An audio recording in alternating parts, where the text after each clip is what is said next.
I'm going to stop watching your screen now because it's just It's gonna be the same. It's gonna be the same as the YouTube one. Oh, okay. It's kind of you got the retro thing going on. I do. Yeah. I needed something in the background. I may pop in to just show, just show like some visuals, give people an idea of certain things. But I think this is a decent like moving background when we don't have like Ben drawing his comic. Right, and it fits your vibe. You're the retro anime guy, and this is all like retro neon shit from the 1980s. Yep. Shit, right? Patron. We're gonna reach the dome one day. It is mesmerizing to look at the horizon. It's like the maze screensaver. Yes. I love that. They need to bring that back. And eventually it would get to the maze. I just never... It's very rare that I would see it happen, but I would watch it. Those are fucking mesmerizing. Why did they stop doing those? I don't know. Is it because... okay, so I'm a dumbass. What were the purpose of screensavers? Wasn't it so that images don't get burned into your computer? Like... That's my understanding. Because, like, I remember we had a TV in, like, the very early 2000s, and...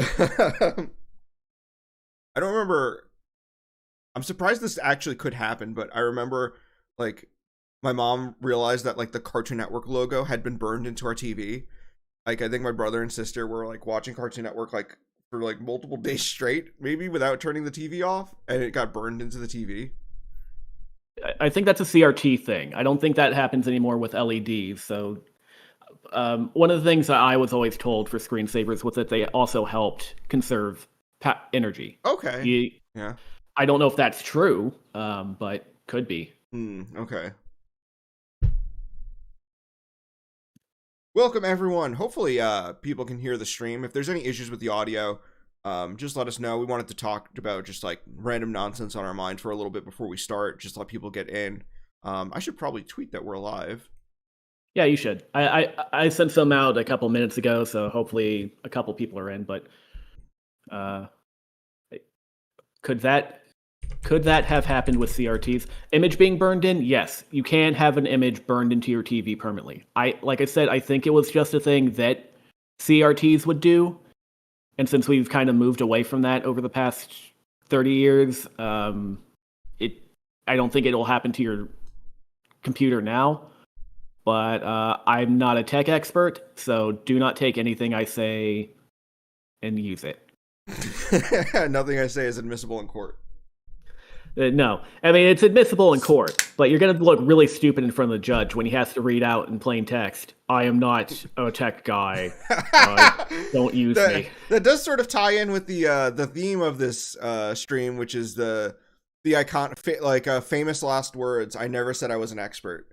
Oh, God. That's I want to say I can confirm that 4 people, upon receiving criticism for inaccurate information, just repeated verbatim, I never said I was an expert. It's actually crazy. I'm not going to name drop them, but I'm going to talk about how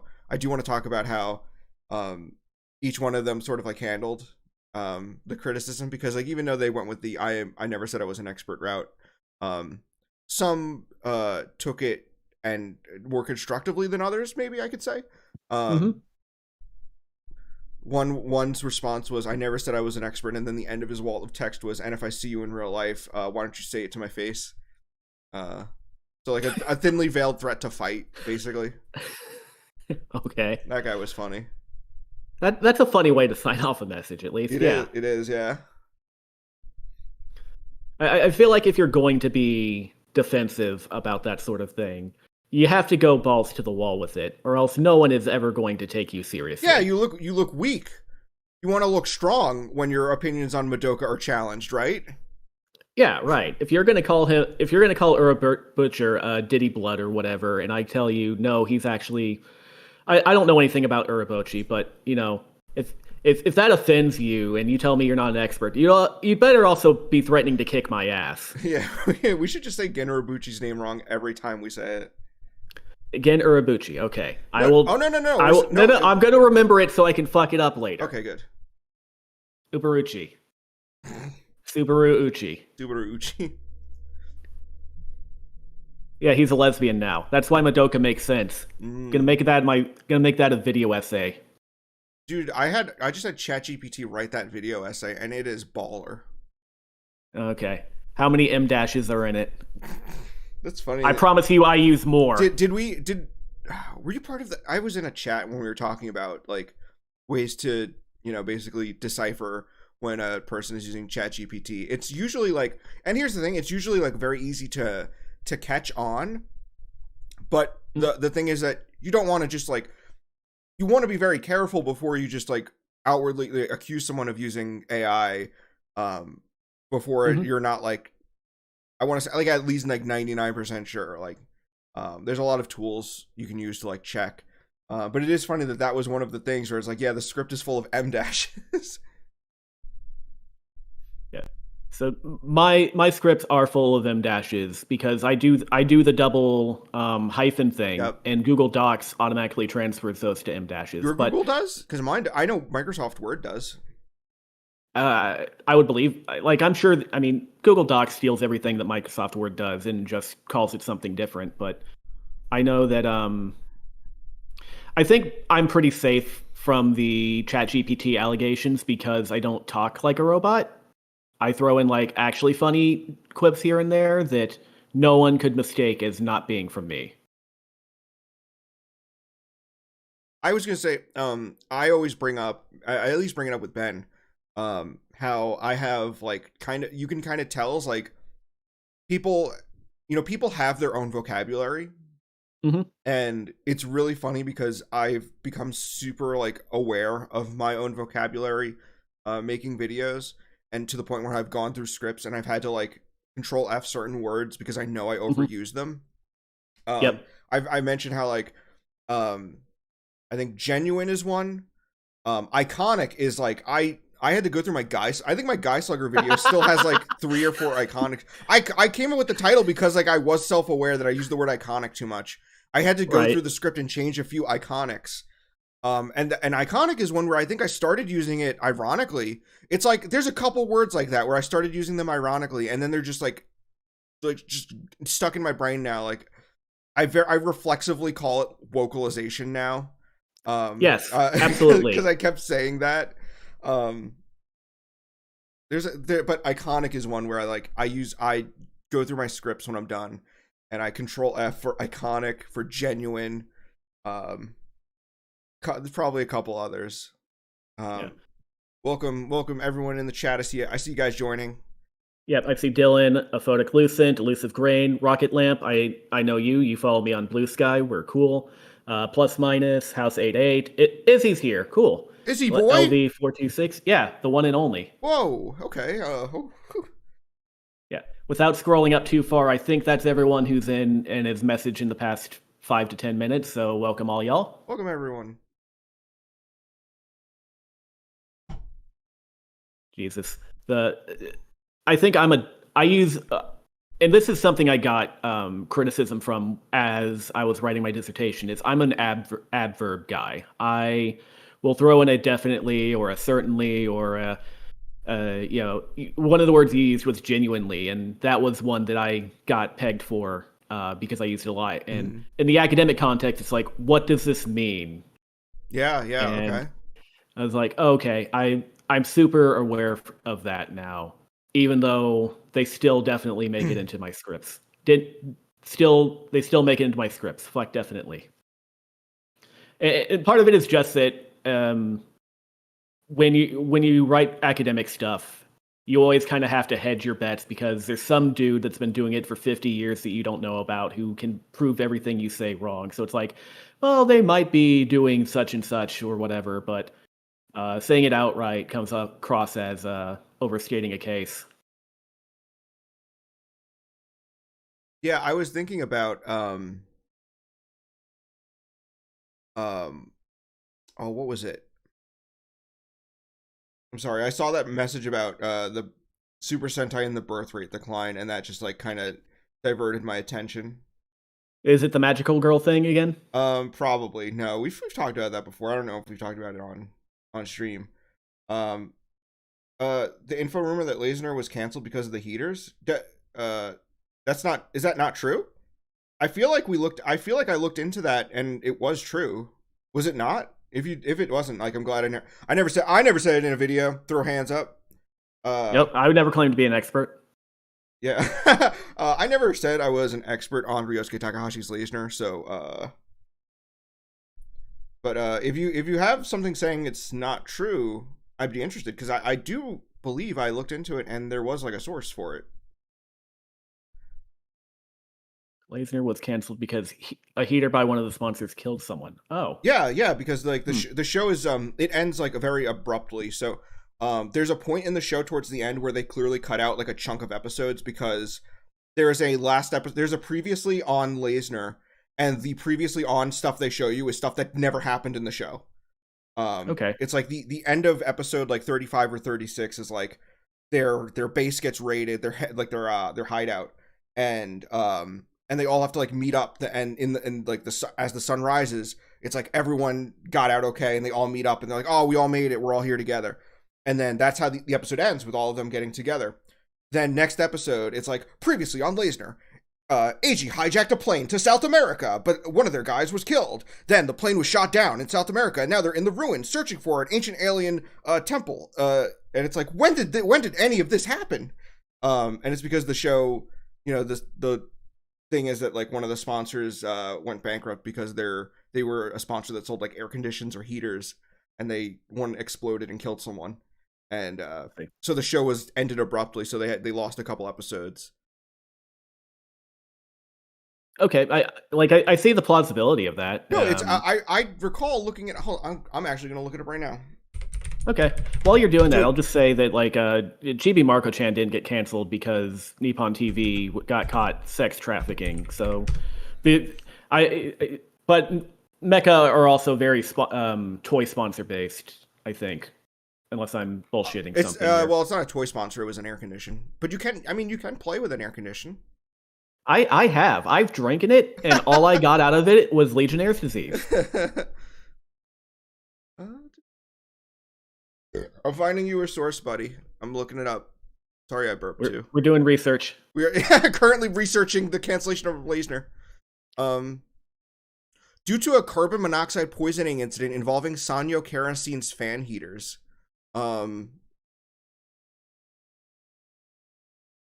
Wait, Sanyo? S-A-N-Yo?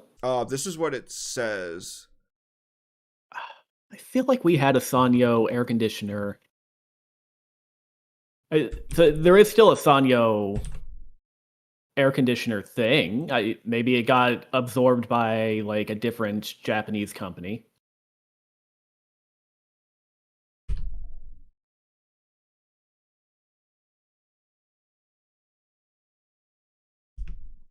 Is Chia the Brat worth watching? Don't know. Now set Panasonic. Okay. Chia the Brat looks fucking dope. I want to watch it. I've also been told that like I see, like, I'm not gonna act like I can pinpoint like Japanese accents. But what I've heard is that Osakan, like the Kansai dialect in anime, always feels like forced and fake to most people, to most Japanese watchers. Except in Isao Takahata's works. Isao Takahata's works are the only ones where the Kansai dialect sounds genuine. That's just what I hear. I can't tell for myself, and I know that like they tend to point to Chia the Brat as one that's like, oh, the Kansai dialect is really good in that one.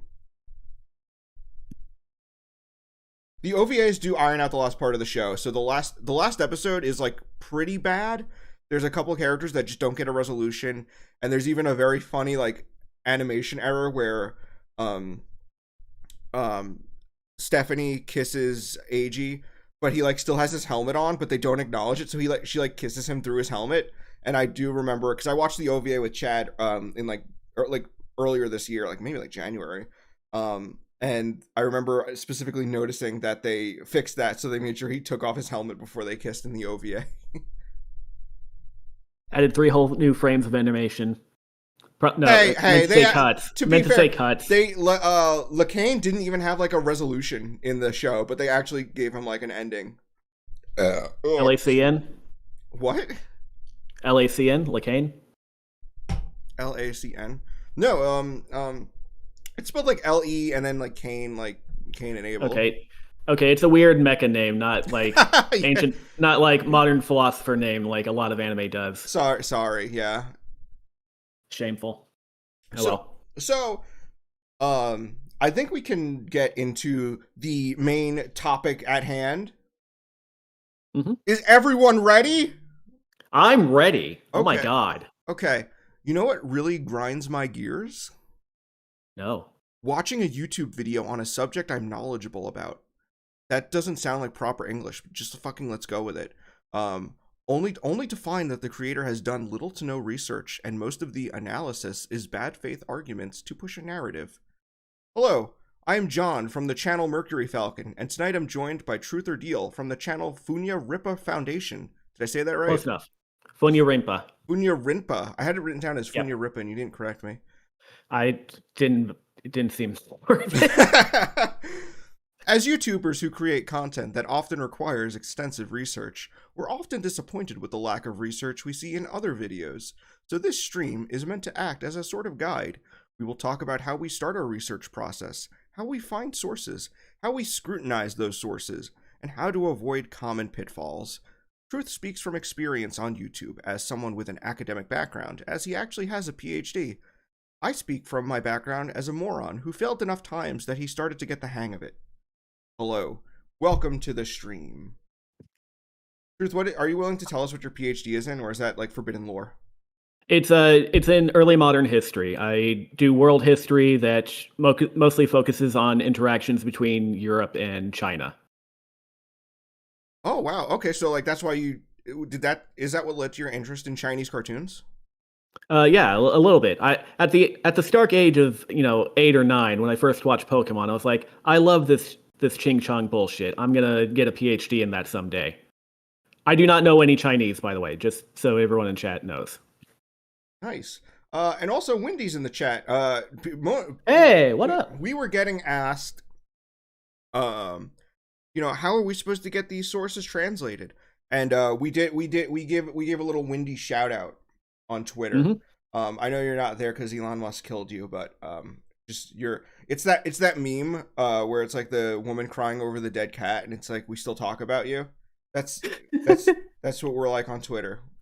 Yeah, we all the time. I will say Wendy is in my server, so like she is still alive, but sometimes I can just hear her ghost talking. So how do we start? So here's the thing. A lot of people ask me like, oh, people reach out to me like through Twitter DMs or on Discord, or even just like commenting on videos where they're like, I want to research a subject, but I just don't know where to start. And that's fine. This is meant to be like a guide where if you're someone who wants to do research-based content, specifically surrounding anime, hopefully this will be helpful to you and help you avoid a lot of the pitfalls we see, because this was inspired by not one, though there is one that's, there is one very recent. There's one example that has gone viral of a bad video, but that video has a lot of hallmarks that I see in other videos. And thanks to people like Izzy Boy, I'm having these videos shoved in my face every single day. So instead of leaving comments on every single one telling them, hey man, this is like the right way to cover something like this, this is just going to be like a stream to like get that out there. And it's not going to like change the landscape overnight, but the way I think about it is, when I made my ghost stories video, that video didn't go viral. It didn't immediately change the narrative on what people thought of the ghost stories dub. And even today, I think most people still believe that story of, oh, it did so bad in Japan, so they, changed it to make more money. But I keep seeing, whenever I do see that brought up, I'll usually look in the comments and I'll see like one person be like, I heard that wasn't what happened. I don't think that's true. I saw a guy say that's made up. And I think that's sort of the goal, is to like at least get a couple people out there so that, you know, it's, and the goal is that it spreads, right? The idea of that we should like maybe scrutinize these things a little bit more, to make like a more open-minded, and a more well-researched environment. Truth, if you have anything you want to say about the landscape of either the anime space or the Pokemon space, which is more where you're coming from, Oh God. You can, by all means, go ahead. So okay, yeah. So most of the stuff that you'd find in the typical like bad anime video essay is also in the Pokemon stuff. It's just there's a lot more inherited misinformation in the Pokemon space because it is so much more concentrated. It'd be like having it'd be like if Guy Slugger was like a much smaller community than it ever is, and like all these people knew each other and been talking to each other for 20 years, and you're surprised that they have takes like a 16-year-old when they're 26 years old. One thing that someone asked in the chat, though, that might be a good like jumping off point in general, though, is just like, what are some of the examples of the things that we find irritating? I know that you mentioned stuff like not scrutinizing a source or pushing an agenda, but what else is there kind of at the top of the list of irritants? Okay, so I actually made a list of a couple of things.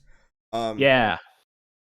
So one of the things I wanted to do was learn to avoid the common pitfalls. So we can talk a little bit about this here.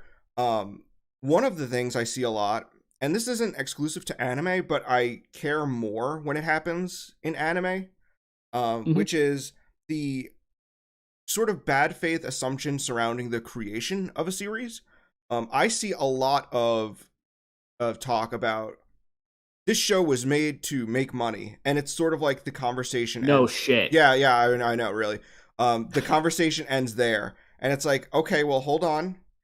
I understand that, like, I wonder if this comes from people's perception of Hollywood, where they envision Hollywood, and this is not an unfair depiction of Hollywood, as like a group of, you know, a board executives who are like, how do we raise our profits? And let's make a movie with this, and that in it, because those are all popular elements. And then treating anime like every anime is made through that process, right? Mm-hmm. There's certainly movies made that way. When I look at that last Star Wars movie, the first Skywalker or whatever it was called, the last Skywalker, the Rise of Skywalker, I think. Absolutely. I feel like that is a movie that feels like it was made by an algorithm. It's literally just people in a room going, okay, so we need a legacy character, and we need a theme that sort of ties in with a pre-recording of Carrie Fisher we have on hand because she's dead now. And then we need to include this actor, and then we need to have a scene where this happens. And it's just an algorithm making a movie. And there's certainly anime that are made solely to fill a time slot. Like, that happens. That does happen. There's certainly anime that were just made because they thought, oh, you know, this is a popular trend, let's make something like that.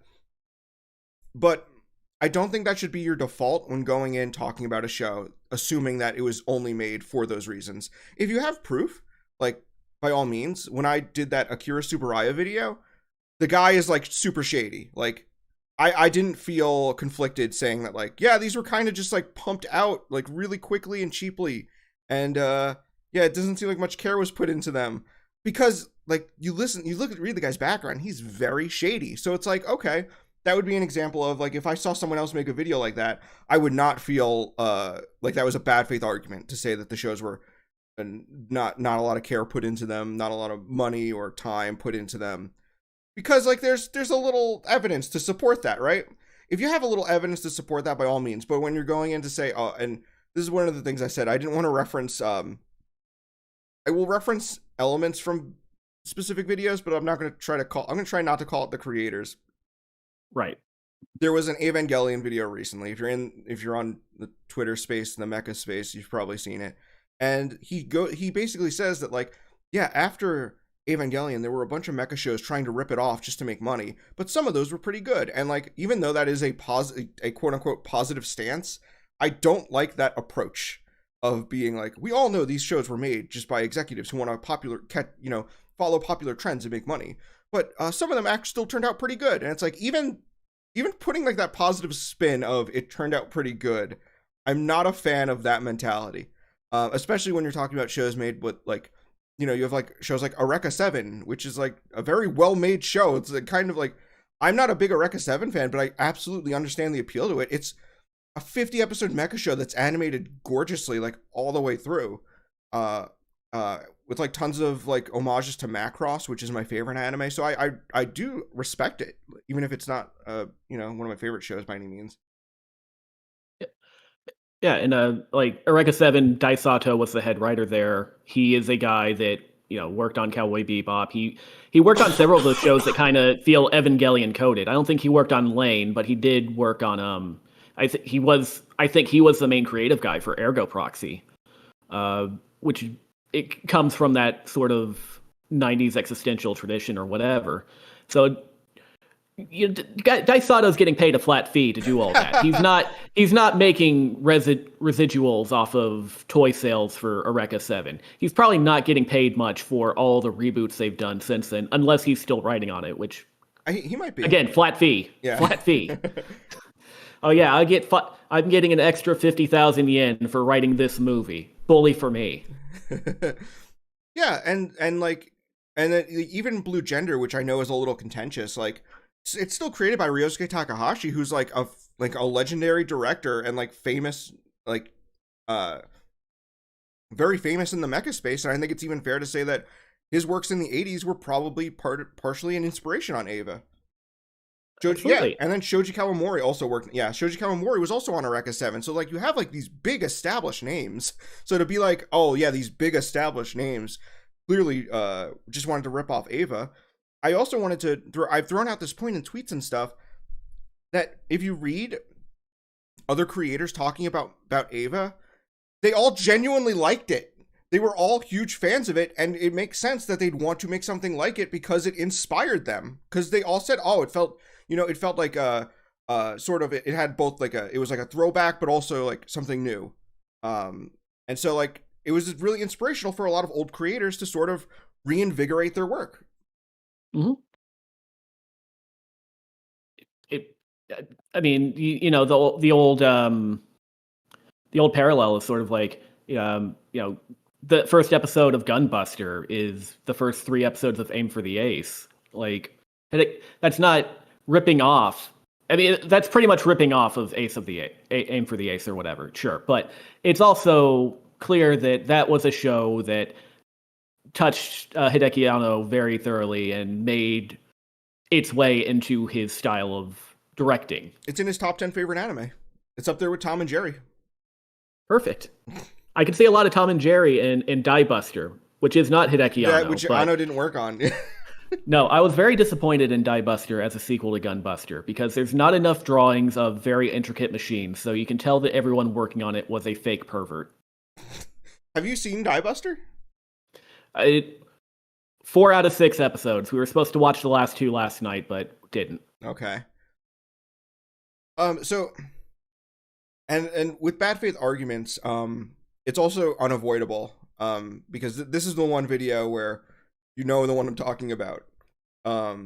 In the Magical Girl video, where she goes very hard. She goes really hard on a bad faith argument in that, which is that Cutie Honey proved to the industry that they could make a lot of money by demeaning women, and so doubled down on demeaning women to increase their profits, which is a very damning thing to say, I think, which is also not true or bad, and is contradicted by the facts. Cutie Honey was canceled. It apparently, I guess I don't know why she thought it's proved to them that they could make a lot of money by demeaning women if the show was canceled. I think that proves the opposite. Right? One would think. It seems like demeaning women gets your show canceled, so don't do it. And she said, it proved to the industry, and it's TV Asahi's big shows, the network that Cutie Honey was on when it was canceled, if you look at their big shows, it's all very child and family friendly content that's not sexually provocative in the slightest. It's like Go Ranger was airing, the first Super Sentai, which not very sexual. Actually, well, Momo Ranger, she did like have very short shorts, and like people do talk about her thighs in retrospect. So maybe she was onto something there. But you look at like the popular anime, and it's like they had Ikkyu-san, which was about the Buddhist monk, and then Heidi Girl of the Alps. Those were like their biggest anime. So it's like those are not shows those are like family friendly shows that were popular because families felt comfortable watching them together. um, but And I'm pretty sure if you look at the top rated viewership anime in any given week, it still shows like that. It's still your Doraemons, your Sazai-sans, your Chibi Maruka-chans, and then whatever Weekly Shonen Jump is doing. Curious George is always on there. We talked about this, yeah, where it's yeah. And it's not there's not an anime of Curious George. It's just the Curious George. Right. There's one on there that's called Butt Detective now, and like that's the most scandalous that it gets outside of One Piece. Mm-hmm. One Piece was definitely made for profit. It's just advertised manga. Don't you know? Oh yeah, I mean all anime adaptations are just to promote the manga. That's why they're bad. We all know this. Yeah. To the guy in the chat saying that's not true, I never said I was an expert. So like, can you stop? Like who's calling us out? Yeah, I listen, I never said I was an expert. So like, but yeah, so like all these shows, they're just like evil shows. They go against my Christian teachings. Another thing I see in videos a lot is and this one is a little hard, and I wanted to talk. Leads into more of the idea of scrutinizing sources, which I wanted to talk about a bit. Promoting unsubstantiated rumors. I'm sure you can talk a lot about this. In the case of anime, you'll see stuff like, actually, the creator of Kare Kano hated Hideaki Anno. And they had a falling out, and so like he sabotaged the show to like get back at her, and that's why they did like the stick figures. That was that was to like get back at her because he wanted to make a bad show, and that's why the show doesn't have like a proper ending. And Anno actually Anno left at like episode 15, and because he couldn't stand the creator anymore. So that's just like a thing people used to say. Right. Who pissed off Anno to make the last 2 episodes of Evangelion the way they are? Was it Studio Ghibli? Was it Shoko Asahara? Oh. See? Good old Shoko. That's another one. The Om Shinrikyo attack changed Evangelion. Dan Larson, right in the middle of it. Dan Larson, the iconic Dan Larson, even said that in his video. Which is funny because that rumor does seem to come from a Japanese source, but like that's sort of a kind of a reminder that like, yeah, Japanese sources can be wrong and speculative too. Mm-hmm. I actually had, in my Toei Fushigi comedy series video, I say that Poitrin Petite was I say it very definitively, was the inspiration for Mini Moon.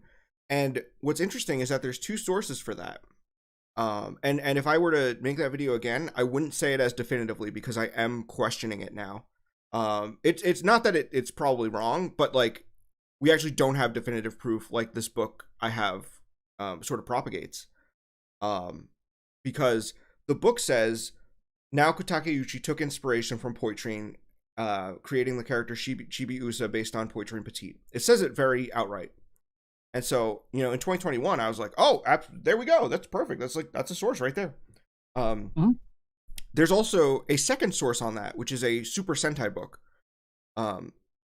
Neither of these actually include any quotes from Naoko Takeuchi. And we've actually never had Naoko Takeuchi mention Poitrin as an influence. When she has talked about a lot of series that were influential, she's talked about Super Sentai. She's talked about Votoms. She's talked about Leiji Matsumoto works.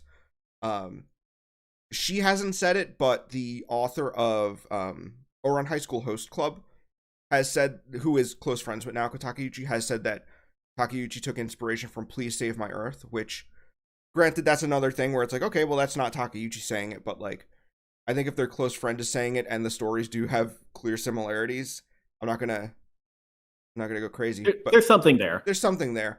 Um, but yeah, I only realized like after I'd made that Toei Fushigi video, maybe like 2 years later, that like, yeah, we actually don't have confirmation from Takeuchi saying that that was an influence. This now these books are sort of the Super Sentai one is clearly like Toei seems to have been involved, and Toei was involved in Sailor Moon, and Toei was involved in Poitrin because it's Toei Fushigi comedy series.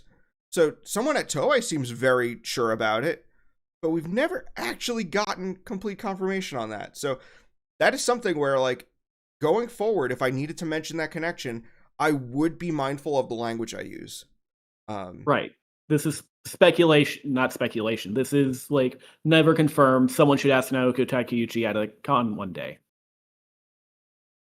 And another thing I can talk about, which is, I had I did a Ghibli video earlier this year, and when I wrote the script, I had written in the script that, and this is without doing any research, but like, oh, I'd always heard this, and it always, you said it in a video once where you said it passes the smell test, so people just kind of accept it, right?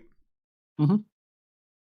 So there's a rumor that Isao Takahata and Miyazaki left Toei because Horus Prince of the Sun did so poorly that they told Isao Takahata, "You'll never direct another work again, not at Toei." And the movie was only run in theaters for 2 weeks, and it's speculated that that was sort of to get back at them for their work, for Takahata and Miyazaki's work in the union. And that is something where it's like, when I hear that, I immediately believe it. Like, that doesn't seem like something, that seems like something Toei would do, right? Right. So I had that in the script, and I literally recorded it, and I was editing it. And as I'm editing it, I'm like, I should just like, I'm trying, I'm doing this video for Animago. I'm also being reached, Stevem is also reaching out, is also being, he's also involved in this. He was also contacted with Animago to do this. So they're looking for people who are like very research minded, very factual. And Stevem is really big into the Ghibli stuff. So I don't want to just throw out something and then find out it's wrong. Let me at least get the exact wording of what happened, right? So I look into it, and what I find is that is not what happened on Horus Prince of the Sun. What happened on Horus Prince of the Sun is that, like many Toei movies of the 60s, it was projected to have a 6-month production cycle. You can see this on the Flying Phantom ship. That's a 6-month production cycle. You can see it on the Cyborg 009 movies. So Horus was meant to be one of those movies done in a 6-month production cycle. The movie took 3 years. And the reason it took 3 years is because Isao Takahata wanted the work to be so collaborative, which sort of ties in with the theme of the film, which is that a village that works together can overcome anything. And so, like, he kept bringing on new people. They kept introducing new ideas. They rewrote the screenplay about 30 times, is what it said. And then after 3 years, Toei said, "We're done. You gotta release this movie." And they released it, and it still wasn't done.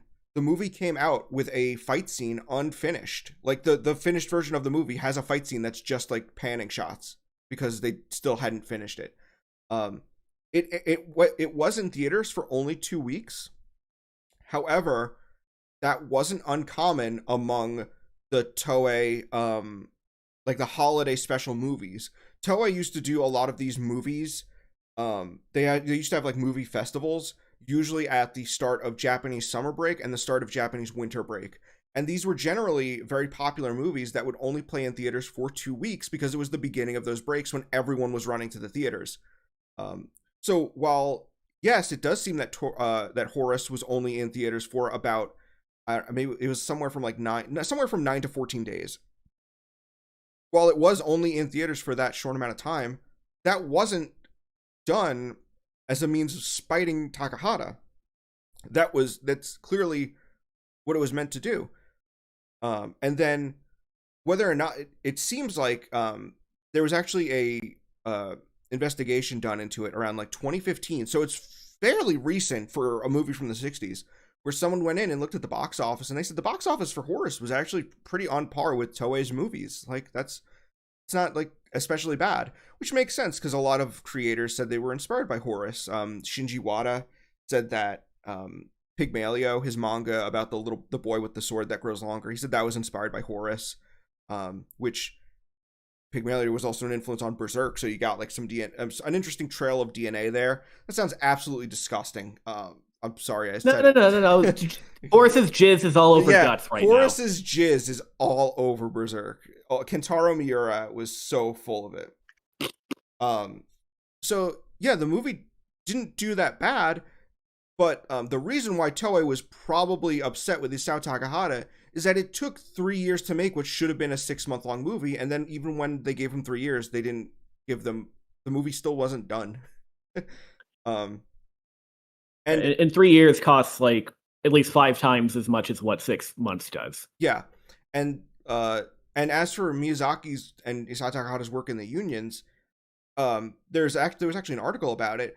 They were actually pretty successful in the union. So it wasn't like, Toei was like fighting them. They'd actually managed to acquire raises through their union work. So that was just like a whole story. And granted, some of that does come from Isao Takahata himself. So it was bad information, but it did it came from the horse's mouth. The Horus's mouth, you might say. All the jizz came from it. Yeah, exactly. So I was glad that I actually looked into that, and that there was like a reevaluation done at one point where someone looked into it, because now we have more clear information. And that's one of the things, is that like even I fall victim to, there's an anime rumor ingrained in my head, and sometimes I forget to question it.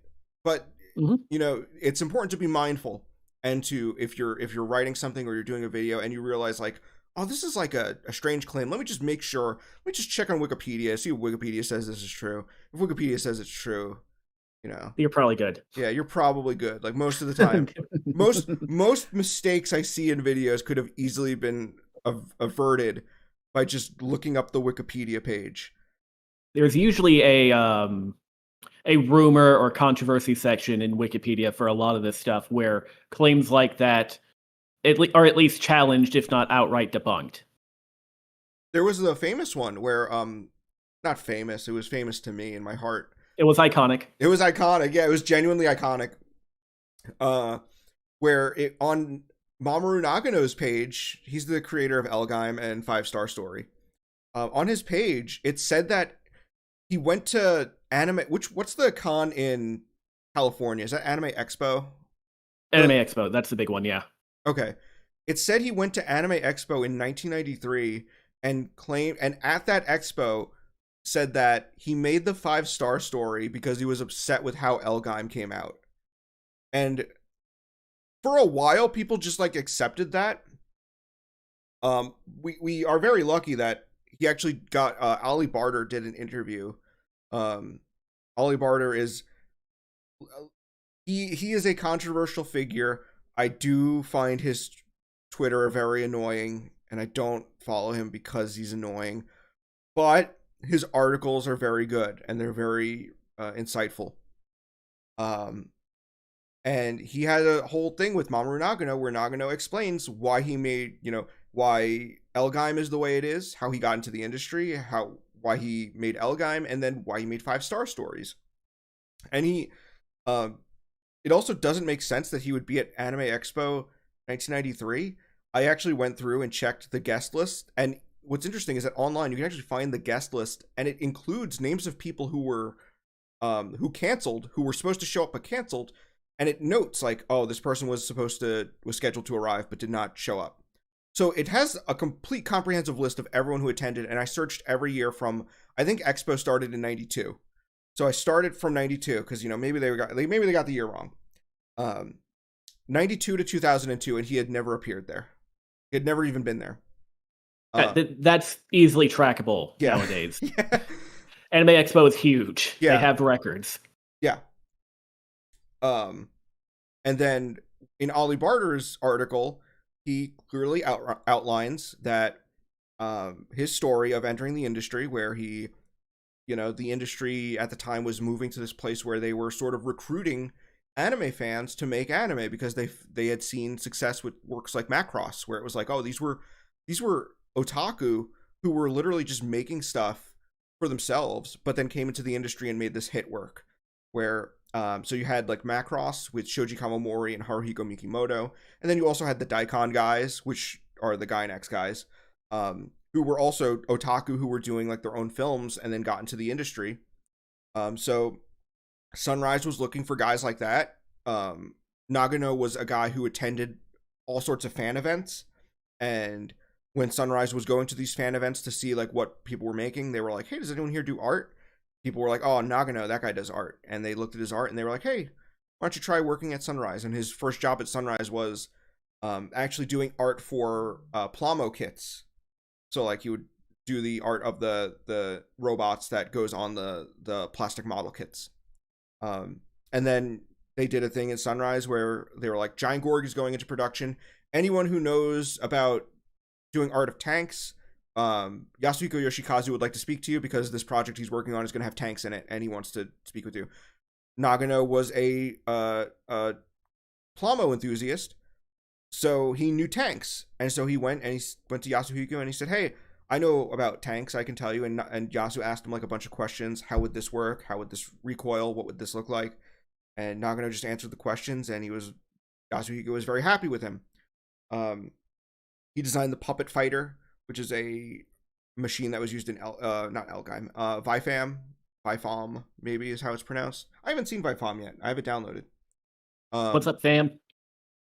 And then what was it that led to? I think it was he eventually wound up getting his own show, but they wanted to pair him with someone who was a veteran in the industry, which is what was done in Macross, where they had Shoji Kawamori, who's 22 years old, but they paired him up with Noboru Ishiguro, who was like working on anime since the 60s, directed Space Battleship Yamato.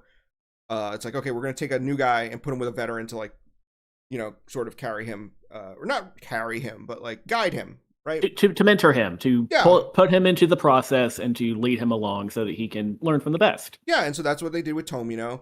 But Nagano has said that he felt he was a little unhappy with Elgaim for a couple of reasons. One of them is that while Elgaim was airing, Zeta Gundam went into production, and Zeta Gundam was like an all hands on deck for Sunrise, where they basically said, this is a big show, everyone needs to work on it. And he said he felt like, his team was getting pulled apart because they were pulling people off to work on Zeta Gundam, and Tomino was working on Zeta Gundam at that point.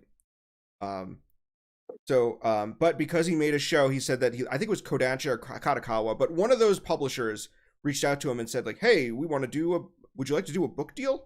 And he said, sure. And he didn't know what to do a book about. So he was like, I had this, he had the like, sheet written out with like his original plot summary for how Elgaim would go before Tomino sort of changed things around. And so he's like, I'll do something closer to my original idea for Elgaim. And it's like, so we have a clear idea of how Elgaim, or how the 5-star stories came to be. It is not that he made it because he was mad about how Elgaim came out. He did sound like he was disappointed with how the production went because he felt like he was left alone when a lot of the staff left. But he doesn't harbor like ill will towards Tomino over it. He was at his fucking wedding. Like, right. Like Tomino was at Nagano's wedding. Like they like, and Nagano has that quote where he's like, I'll call you where he basically says Tomino is like a father, where it's like, I may call you a bastard, but if anyone else badmouths you, they'll have to answer to me. Where it's like they clearly have like a almost father-son relationship going on. I think a lot of people are very quick to apply personal stakes to people who are professionals as well. Like, I'm sure that you can point to a number of different creators, directors, whatever, who have arguments with their staff, and probably very vocal ones. But chances are, like, that's all left on the table, and they kind of get over it after a certain point. I know that there are people who actually harbor long-term grudges, Yeah. like Hayao Miyazaki towards his son, but They no, um, they reconciled. yes, once they were off that project, they seemed to be in better standing. Well, yeah, the industry But and that's what you working mean, towards yeah. stuff kills you. Yeah, like it bring some people do not make good coworkers, but they make good friends and or parents. Maybe not Hayao Miyazaki, but he's trying, I guess. I like Wendy pointing out, "Please Save My Earth" is the connection between Angel's Egg and Sonic Adventure 2.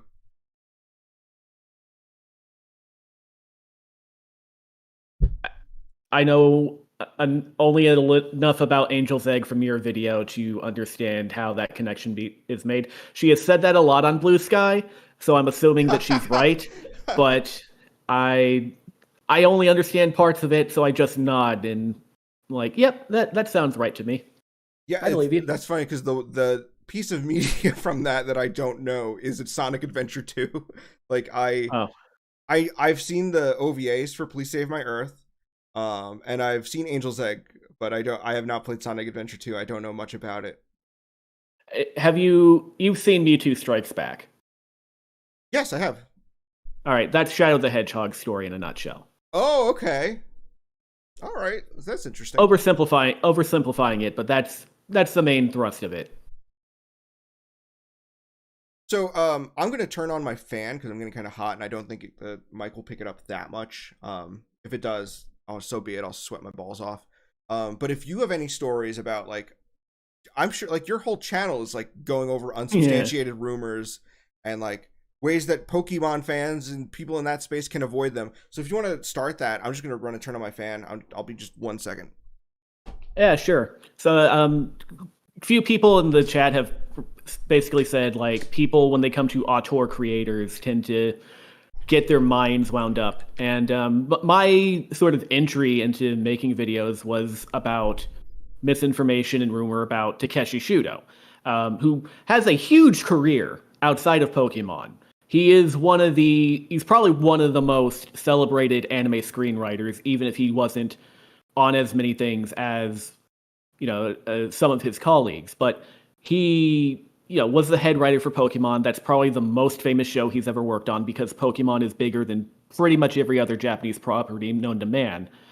And Pokemon fans, because that fandom is so big, they tend to be fairly insular.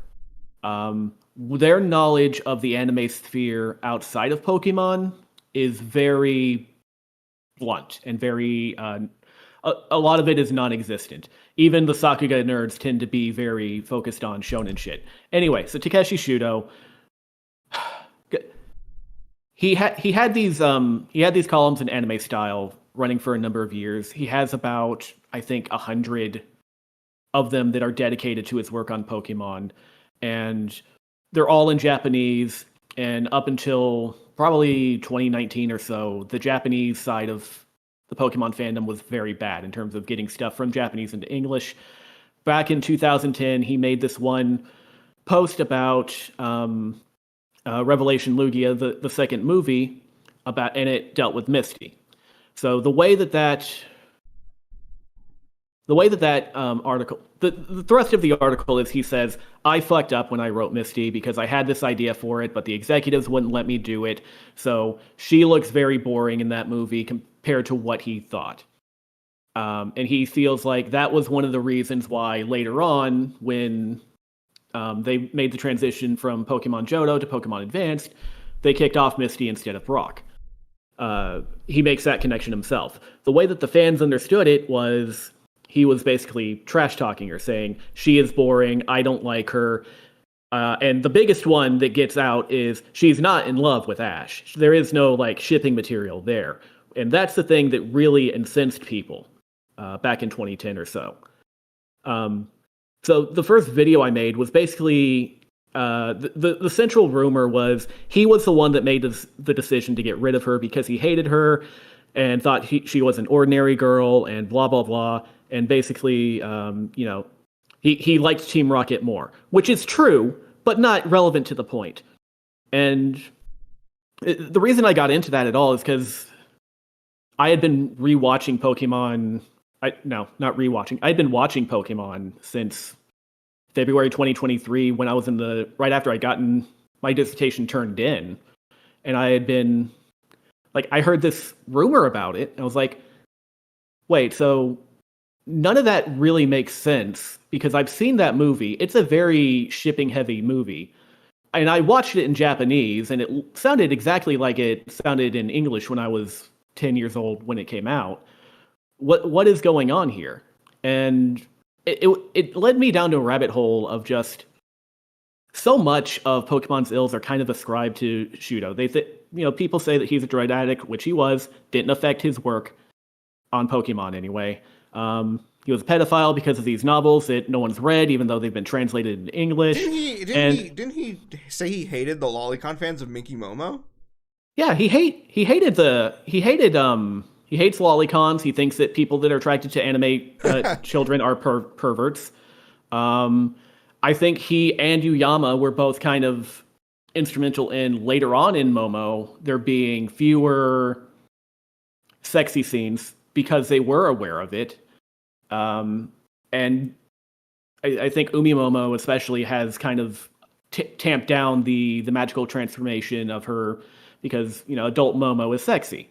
There is I screenshotted a lot of them, not exclusively for sexy reasons, but I was screenshotting a lot of the different careers she has, and I always think of the one where she becomes Tarzan and she's like a sexy adult Tarzan. Yeah, right. Obviously that was drawn with some intent by the director or whatever, but right. It's not. She's not a child in that scene, and. They what's funny? They make it. I bring this up to people because a lot of people haven't seen Minky Momo. They just know rumors and a Kenny Lauderdale video. But yeah, they make it clear that the adult Momo and child Momo have separate consciousnesses. Yeah. When Momo, I watched it and I've seen that. Yeah, when Momo transforms, she attains the knowledge of the career she's becoming. So if she transforms into an adult race car driver, she knows everything about race cars. She becomes an adult mentally. She isn't like Ben 10, where Ben 10 is still a 10-year-old, even though he's like a giant buff alien now. She does become an adult, and in fact, the show ends with a little back and forth between the adult and child Momo, where the adult Momo says, "You'll see me again when you're grown up," and child Momo is like, "I can't wait," and then she says to the audience "And you guys too," to sort of be like, it'll be great when we grow up. Growing up is a good thing, something to be excited about. Yeah. So they are treated as separate entities almost. Right, and it's ethical to go into one and not the other. It is. Yeah, exactly. Yeah. Slapstick Genius said Takeshi Shudo got screwed over at least by OLM higher ups. No, the OLM higher up was Kunihiko Yuyama. The two of them were best friends. Yuyama did not fill in the head writer position for almost 5 years because he was waiting for Shudo to return from his drug problems and, his depressive episode and all that. They were bros. OLM wasn't really the problem there. The problem was this guy I made a video about named Masakaza Kubo, who worked for Shogakukan. And you mentioned the anime are created by suits earlier. That's an example to go with. He is that guy. And it is because of his personality and the way that he treated Shudo that Shudo kind of fell back into not fell back into, but really fell into his drug addiction and his addiction on pills. So, yeah, that is one of the few instances where you can actually say a business guy kind of fucked people up. I forget where.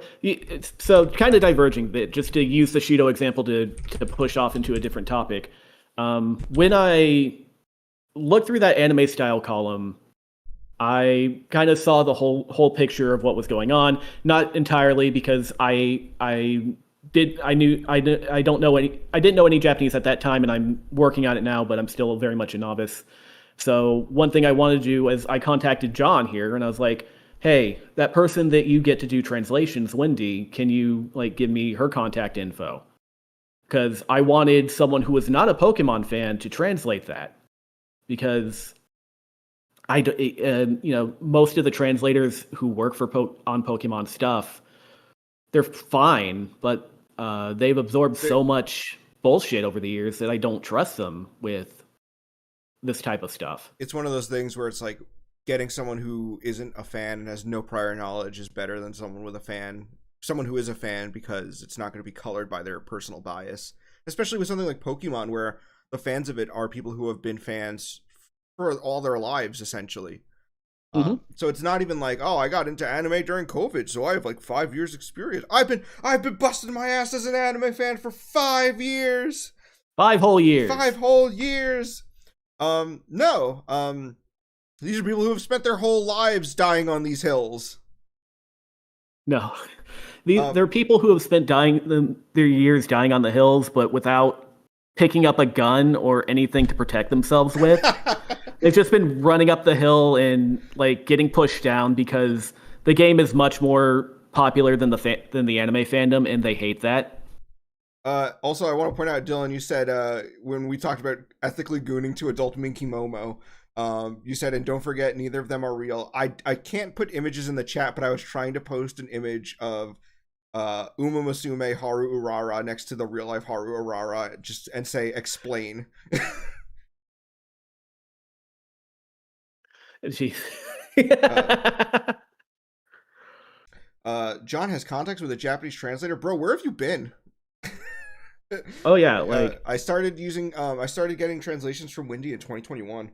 I've also gotten translations from Yume, who is a translator who works on Inca subs, and even Ouchie a little bit. Ouchie is just like in Hayden's fan sub group. But I talk to him like outside translation stuff. I do like casually talk to him in calls and stuff. And like even like today, I was like, hey, I have this passage about Toru Hirayama, and he says some stuff that might be misconstrued as salacious. Can you give me like the best translation you can? Because I want to, it's something where it's like, if I reiterate this information, I need to make sure it's like as correct as possible, because it could be easily misconstrued.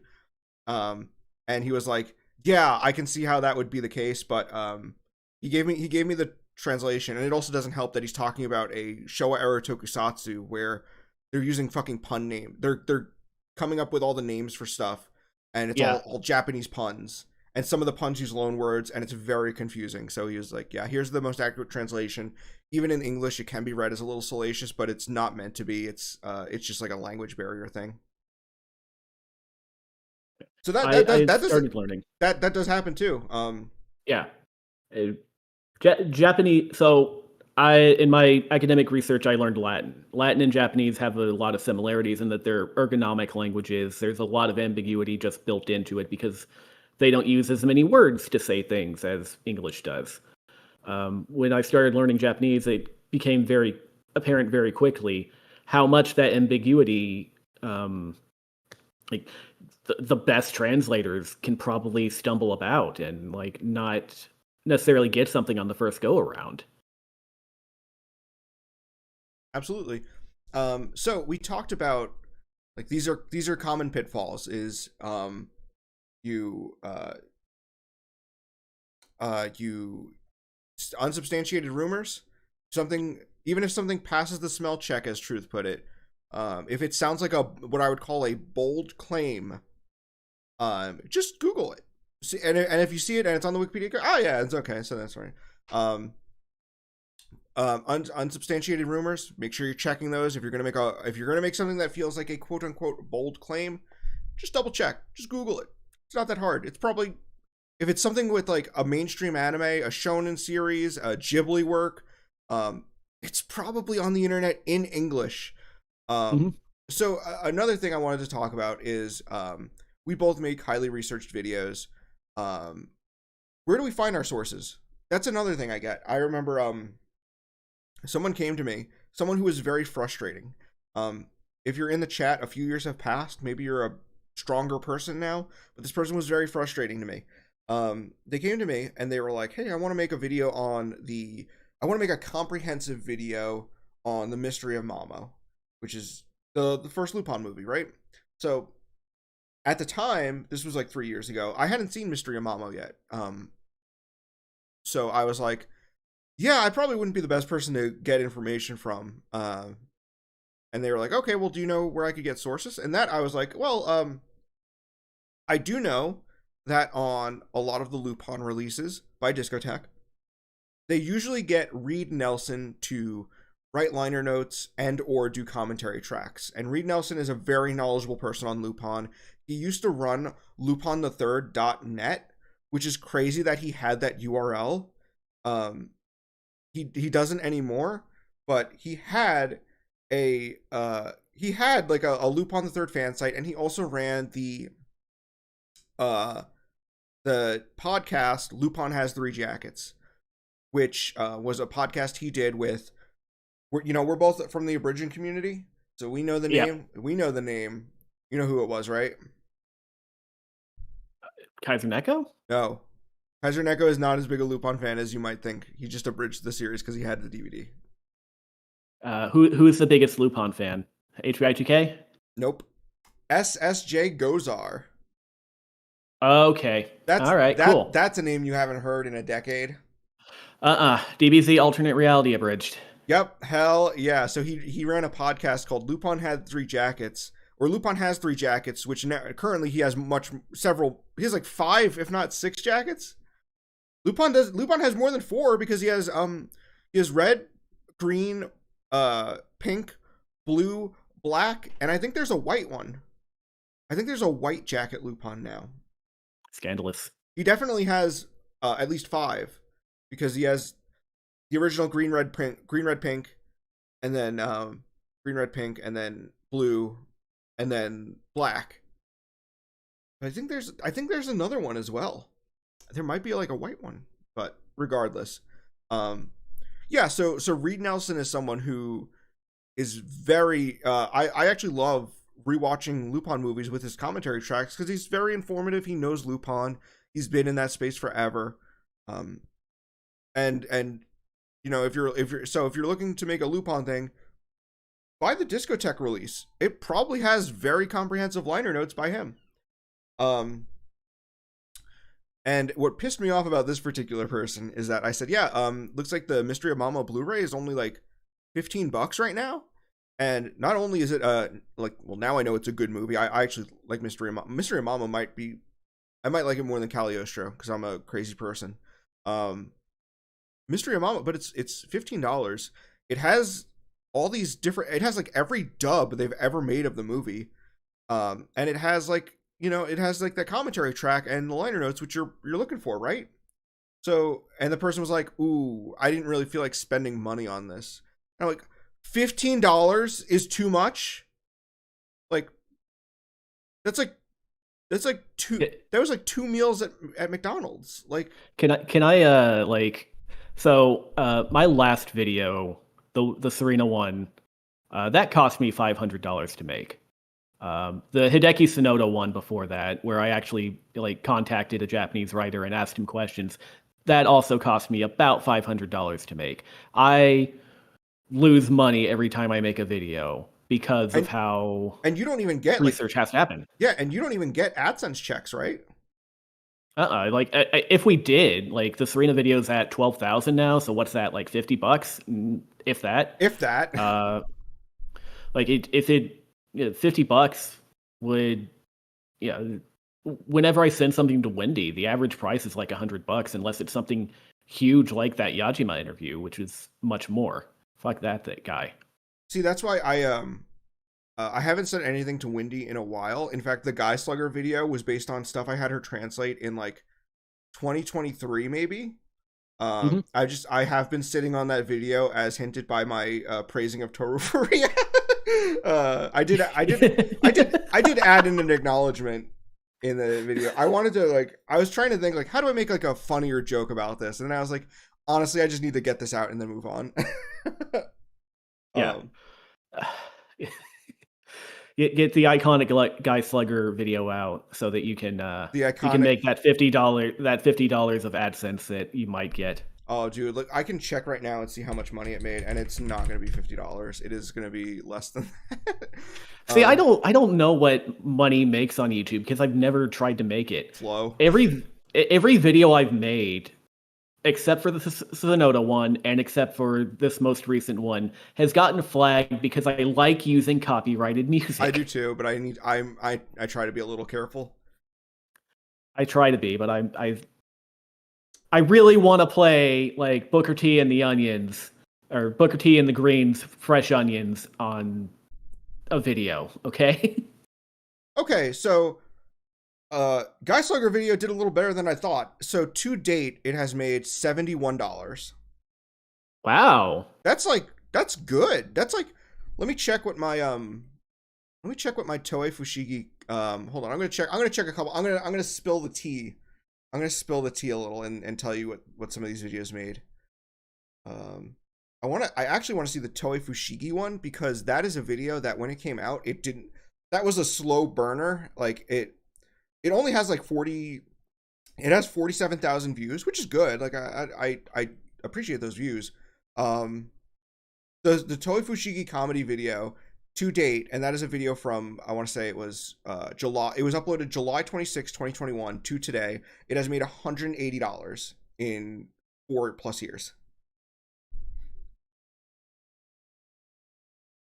That's better than what I would think. For an older video, especially if it kept going.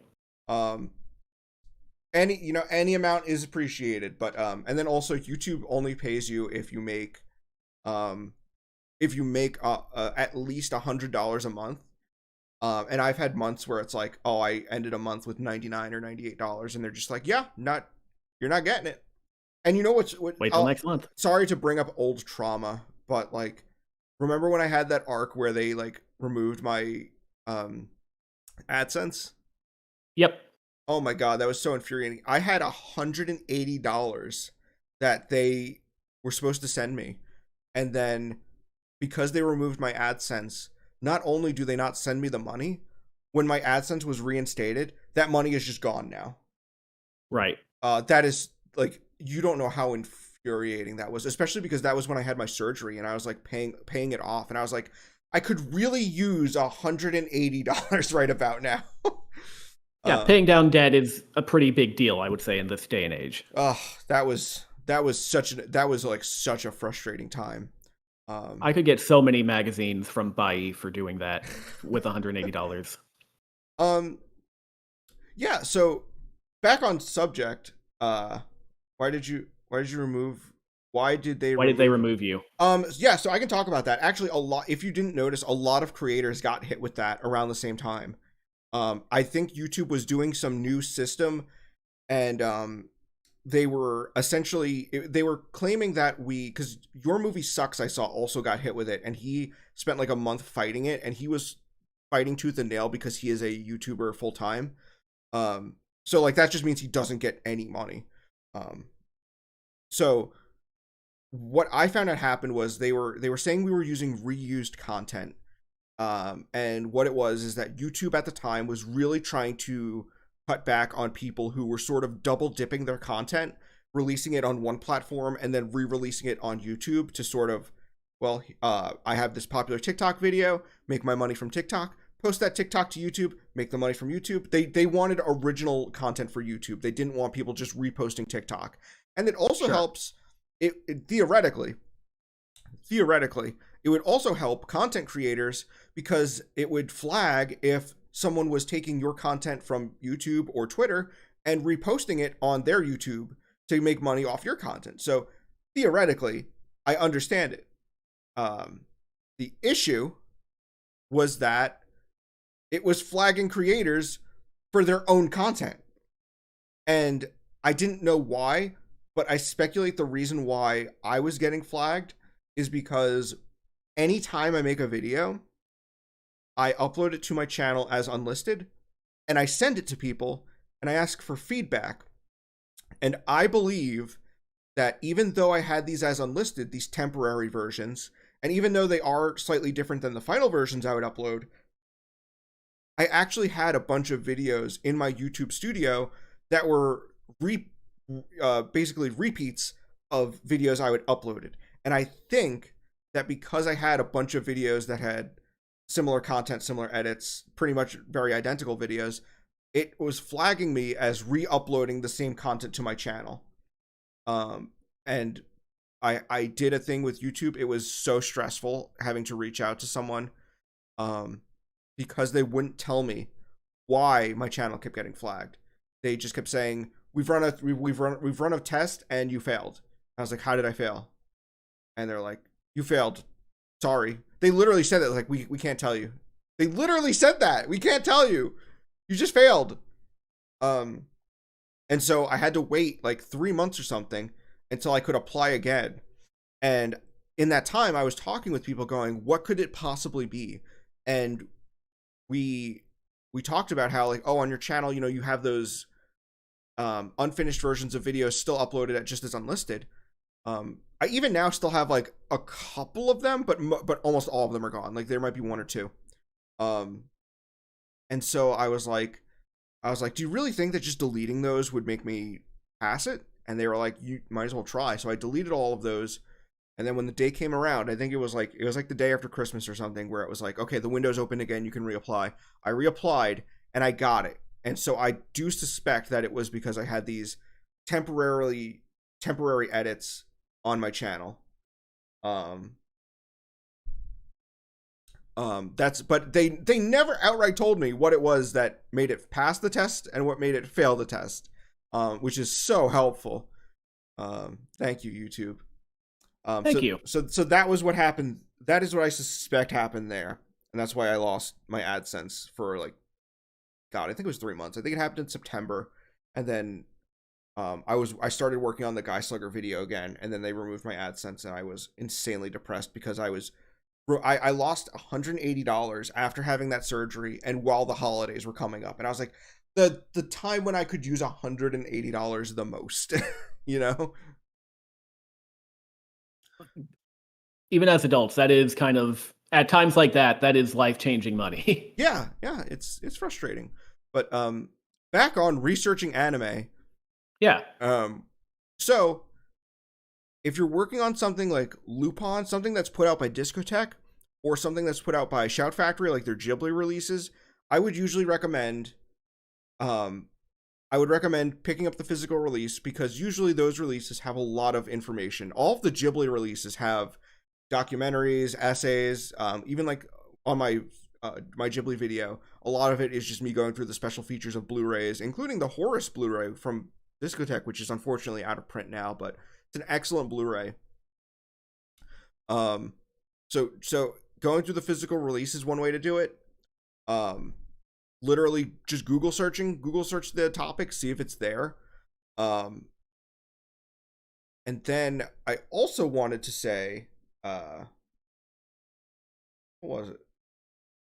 I forgot. But yeah, usually just the physical release will get you that. Oh, I was going to mention that the Princess Mononoke, it's either Princess Mononoke or Whisper of the Heart, has the special feature where it's Miyazaki going to Hollywood and meeting with it's so great because it's him standing there and then two people walk into frame, and it's Harvey Weinstein and Neil Gaiman. Oh God. And it's like this. Yep. The Miyazaki meat, to be the Miyazaki meat in this sandwich. Man, it's weird that he is not the worst person in a triplet that he finds. Truth, where do you usually start with your sources, or how do you start your research? So this is how I taught my students back in the day. If you've taken a history class at the high school level or above, you probably know, like, primary, secondary, maybe even tertiary sources. So a primary source is just kind of like, this is the quote from whomever saying whatever he or she had to say. A secondary source is people interpreting that or repeating it or reporting on it. It is not the source itself. It is just making it more accessible and understandable. A tertiary source is an encyclopedia. It's a bunch of different secondary sources put together. I'm being vague as fuck because what a primary source is and what a secondary source is differs on the question that you're asking. So you start with tertiary sources. You go to Wikipedia, you go to Bulbapedia, you have the question, you go and see what do they have to say about this thing. You try and do a couple of searches and just try and get a good skim of the top of it. And the good thing about Wikipedia is they'll usually have footnotes on them, so there will be secondary sources that they list that they are drawing from, maybe even primary sources. From there, you can kind of winnow down into what have people said about this topic. And a lot of them will point you to that primary source that they are quoting or that they are interpreting, and you can go and find it yourself. If it's in a different language, you can hire a translator. In my academic work, I learned about 3 different languages that I can read now. So the in academia, obviously the big thing is we cite our sources and we give credit, and from that you kind of build up a community of knowledge. Your advisor can point to you to this guy wrote this book on this thing. You should send him an email because he may have digital scans from an archive that you can't go to because it's in Berlin and you are stuck here during COVID. The parallel works the same if you're doing anime research. One of the big things is you should learn the kana of Japanese, at least. You should be able to put in a creator's name into a YouTube or a Google search, because you'll find a lot of stuff that way if you don't search for it in English. But there's also usually a community. There are people surrounding a given topic, a fandom or whatever, that does have some inherited knowledge. Pokemon's bad for that in general, but there are a few people that I still regularly go to if I am kind of stuck on something or I'm trying to find a source. The big guy is DeGoss, who is one of Bulba Garden's biggest moderators, and he had a split-off site for that he still updates called DeGoss's Backpack. It's it's the Pokemon equivalent of Kanzenshu to an extent. So if I'm stuck on something, I'll email him and say, do you know anything about this? Is this like whatever? And sometimes he will get back to me. People like John are going to be useful and I don't want to give John more DMs of people asking for sources or whatever, but I don't mind as long as they don't hit me back with, ugh, it's $15 for a Blu-ray with all the information I could ever want. Too rich for my blood. Right. Especially if you're the alternative is, Shogakukan released this magazine back when movie 6 came out, and you can find it on Bai. It's only $15, but you have to pay $50 to import it. And then if something's online, you can always do machine translation before sending it off to a human translator. You can't do that with books or magazines. On Twitter, I posted a clip of me talking about this one Pokemon book that was a business book. It's full of information from back in the olden days. I have it around here somewhere, and I'm not going to go look for it because I don't want to talk outside of my microphone, but I very specifically filmed footage of me throwing that shit around in my office because I wanted people to know, yes, I do have this book. Yes, I did do scans of it to send to Wendy. And then Wendy also imported the book and scanned it herself, which was very nice of her. But I really did want to show my work there because that's also kind of important. That's something that was drilled into me from my academic background. But the stuff that I had Wendy translate from that book is now on my website. Anyone can go see it for free. There is a ton of stuff in there that might surprise a casual fan or get them to think about the production of the anime in a way that they hadn't before. And making sources available like that, as me and John are people who basically create secondary media for our research, we're happy to. I'm happy to share it. I'm sure John is too, as so long as you're not annoying to him. Which also goes for me. Don't annoy me either. I get annoyed very. I probably get annoyed with Pokemon fans a lot quicker than John gets annoyed with the average anime fan. I'll say that much. It's funny because I'm always willing to share sources and stuff. For me, I am a pretty antisocial person. I noticed when people reach out to me and they're not people I know or people I recognize, I tend to have a natural standoffish nature, and I think that that's because of growing up in the Bronx. I've talked about this with Ben, where it was kind of instilled in me that if anyone approaches you out of nowhere acting nice, they're probably trying to take advantage of you. Yeah. And living in the Midwest, that's something I've kind of struggled with because I've constantly felt like that wasn't the case living in the Midwest now as an adult. Is that there are people who are just like being nice because they're just like, oh, we're just friendly. And Mhm. I have this, I've tried to lower, not, I don't want to be like naive and just this like, but I also, it, I don't need to assume everyone is trying to kill me, is what I'm trying to say. And Yeah. so I have a bit of that on the internet, but like I also try to overcome that because as I've said before, I don't like how the anime Gen Xers didn't sort of curate the anime fandom as it went onto the internet. They did a great job of organizing events and cons and sort of planting the seeds of these, making these fan groups and all these things. And that took a lot of work, and I do appreciate the work they did.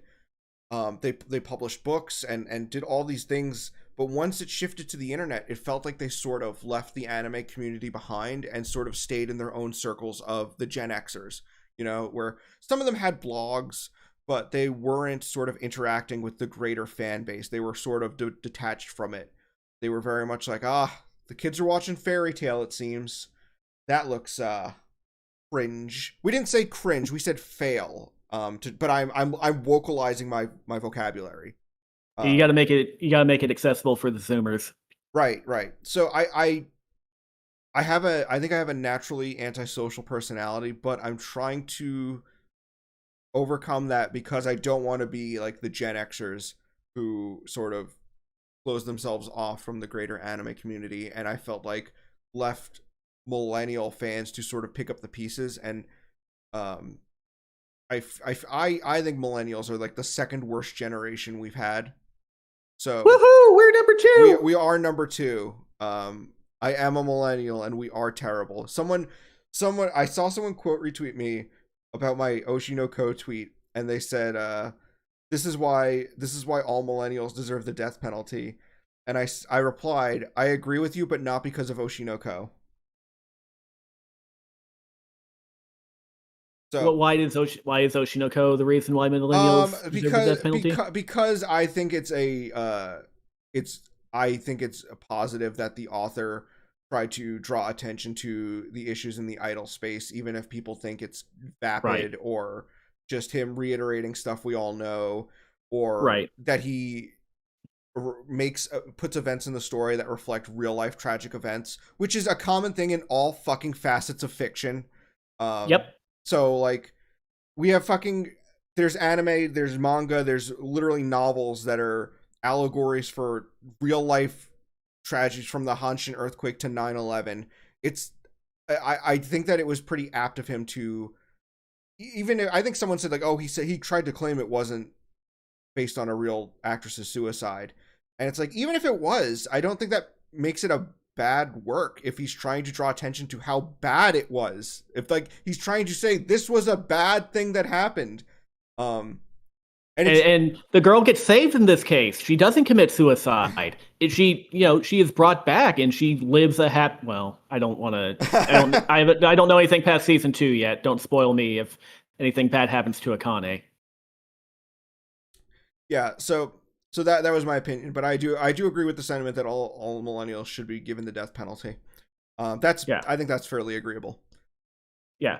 Um but yeah, so I'm trying. I do want to sort of help the Gen Z and even Gen Alpha, because I've noticed that with each generation that enters the anime community, it feels like we're losing stuff. Like I think about how in the 2000s when Crispin Freeman talked about voicing in he mentions at a con that he's like, oh, I played Cosmo Warrior Zero, and everyone sounds confused because it's an awful show.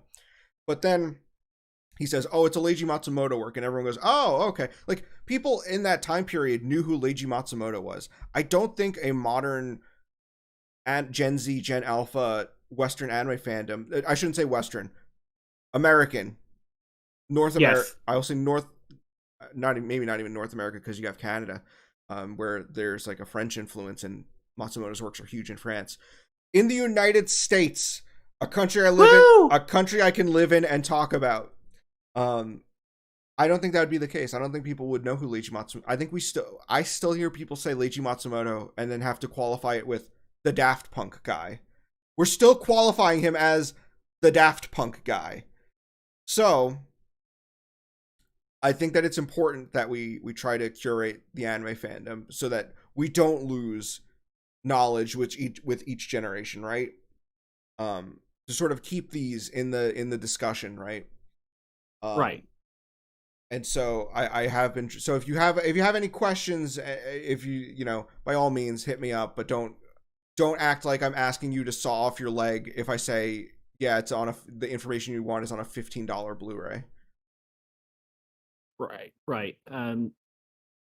And again, academia, most of us will send you a PDF of an article we wrote if you ask for it. We don't want academic journals are awful things that are necessary only because they are useful for our employment.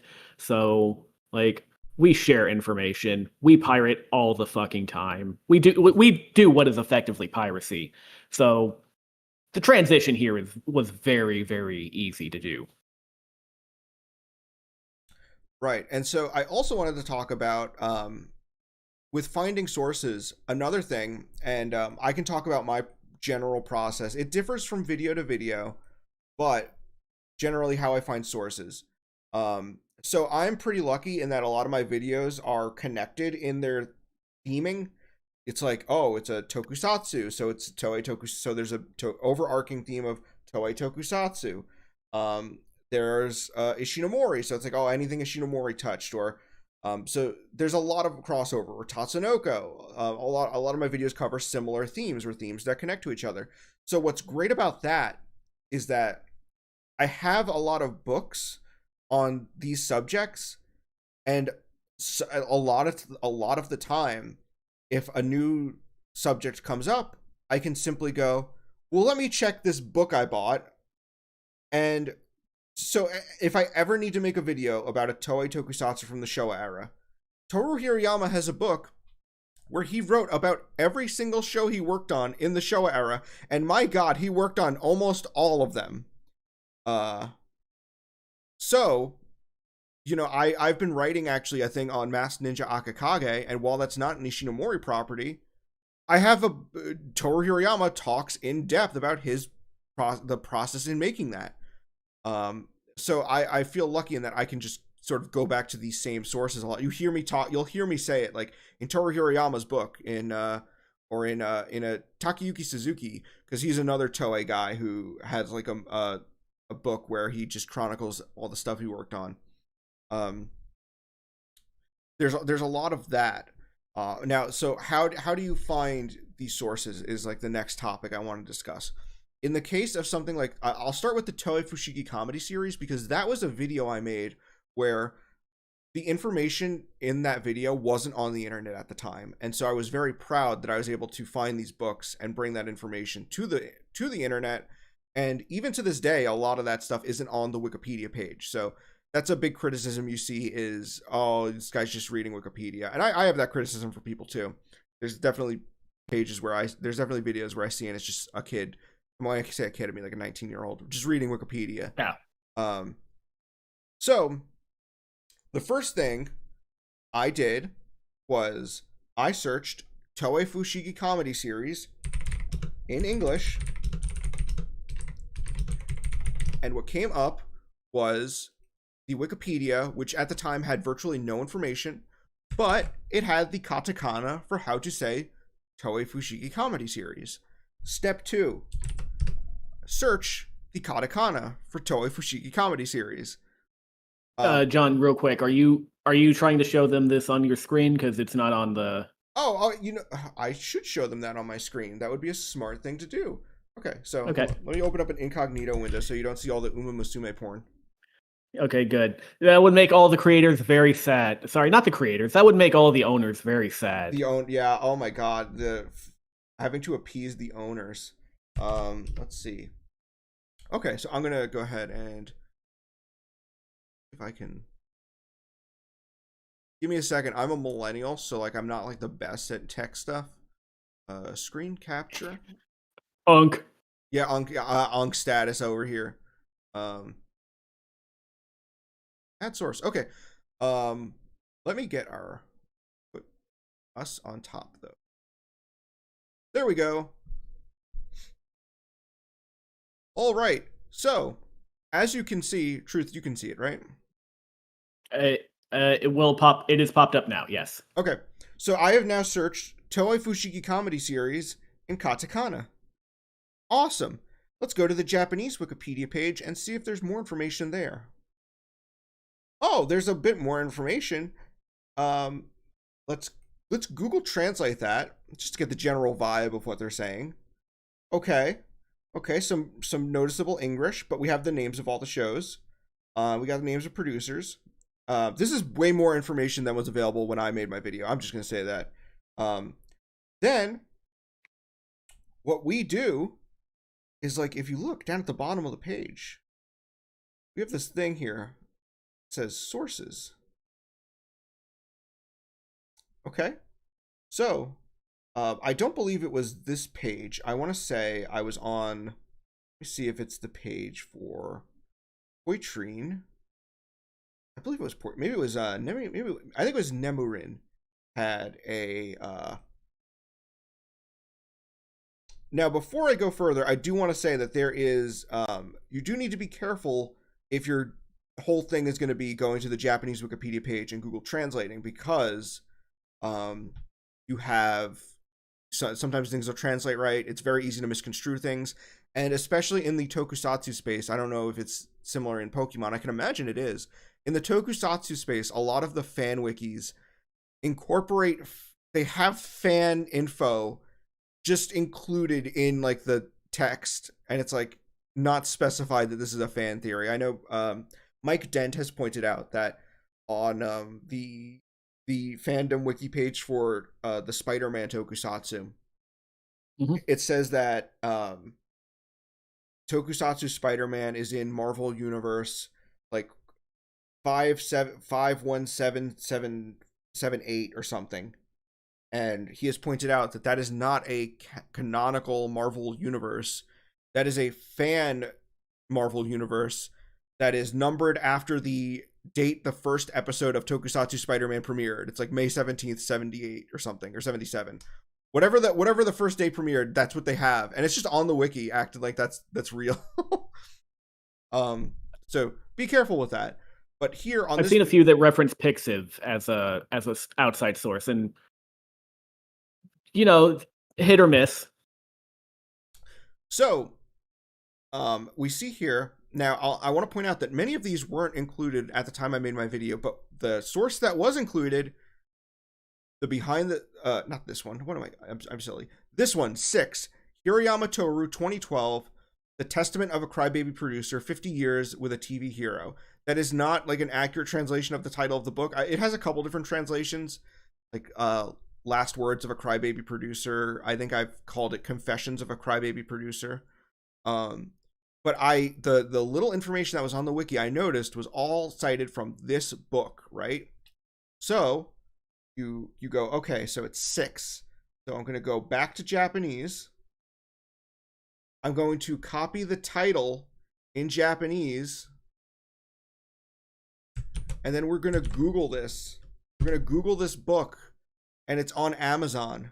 I don't have a Japanese Amazon account, but what I did was I said, okay, I want this book because this book seems to have all the information I need. So I went on Bai, which I understand that currently importing is like not easy, but there's a couple of ways to get around that we can talk about. So I went on Bai and I searched this book and I bought it and I imported it. And Wendy can tell you, I searched into the book. I searched for because he dates the chapter with like the names of the shows and like the date when it came out. He uses the dates based on the fucking Japanese calendar where it's like 20th year of the Showa era. So it's like he added layers to make it more complicated for me, but I figured it out, right? And I figured out when Robot Hachan started, and Hachan was really easy to find because it has I know the katakana for robot or roboto. Um, so that's a very easy katakana to remember. And then it has an 8, the number 8 next to it. So it's like Roboto 8, and it's like, okay, perfect, that's it. So I found that. I literally took pictures of the pages with my phone, going through it until I got to the end of his discussion of the Toei Fushigi comedy series, and I sent those pictures to Wendy, and she sent back a just like a Word document with the translation in it. Now I had also already owned some books about Ishinomori because it was in my view of interest. I had the Ishinomori art book after 1975, and I had the Ishinomori Revised Hero Guide. And those also had a little bit of information about the Toei Fushigi comedy series. So similarly, I just took pictures of those, sent them to Wendy, and got the translation back. That is generally how I research. Now, with importing books being a little difficult now, one way to get around it that I've noticed, and let me see if I can get this on my screen. I don't want to show my files. But here.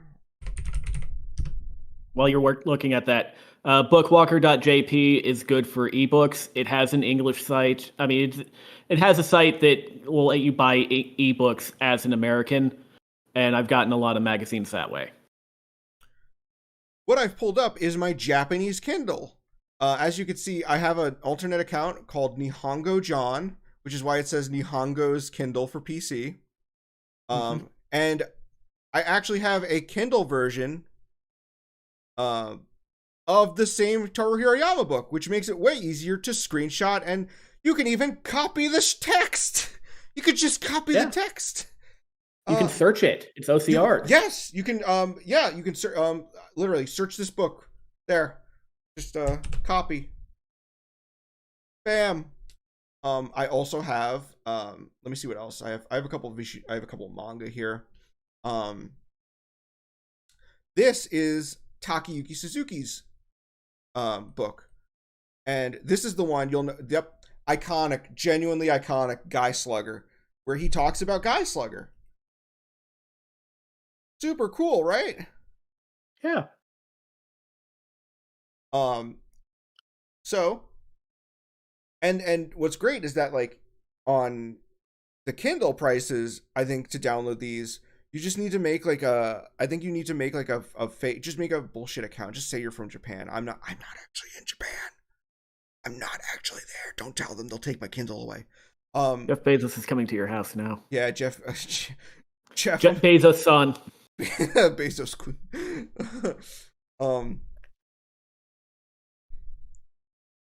So yeah, so you can make like a Japanese Amazon account, search these books, and they might have a Kindle version, and it might cost you like $1 or $2.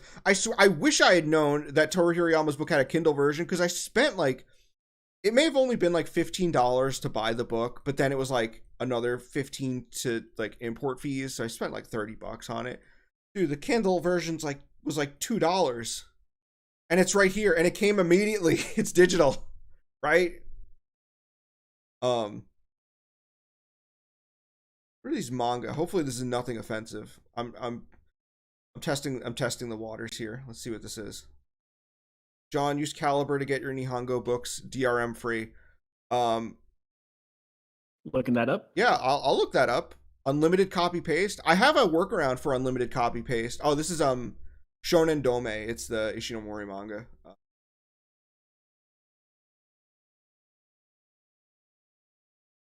Yeah. Very easy way to find sources. So that's generally how I find sources. Truth, do you have any? Let me hear how you do it. I've been following most of the stuff you're talking about here. I've also done Bai. I've racked up quite a debt with them. Book, like I mentioned, Bookwalker. A lot of stuff that's more recent, like in the past 5 years, you can probably find ebook versions of. And as John showed, those are OCR'd, and you can find ways to just easily screenshot them. And if you're making videos and you need visuals, ebooks are so good.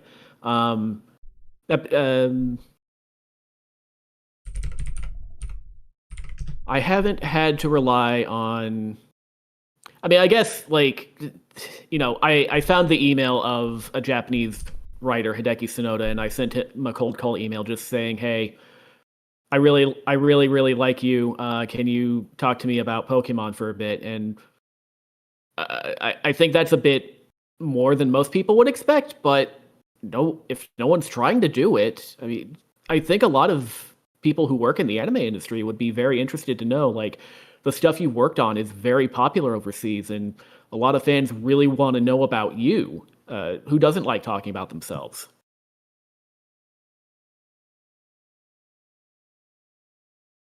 So like that's the thing is like Belden Otaku said like oh yeah they're bad and poorly researched, they're dumb and too broke. I am very dumb. I am very stupid. Like that's one of my things is like I feel like if I can do it this decently, there's like no excuse, right? Right. You can learn this. These are like, media literacy is such an abused term these days, but it is a skill that you can learn. You don't have to go to school for it. You just have to fuck around and find out for a bit. Uh, Yeah, and another thing you mentioned reaching out to people like uh for my I have a video on that like uncreated anime Space Punch Gekisatsu Uchuken. Uh mhm. the guy involved in that is Hariken Ryu, who is who's like he used to be a manga author, but now he moved to tokusatsu. Um and he's just on Twitter. Like a lot of these Japanese people are just on Twitter. You can literally just reach out to them. I would say you could try like just a Google Translate something, send it over.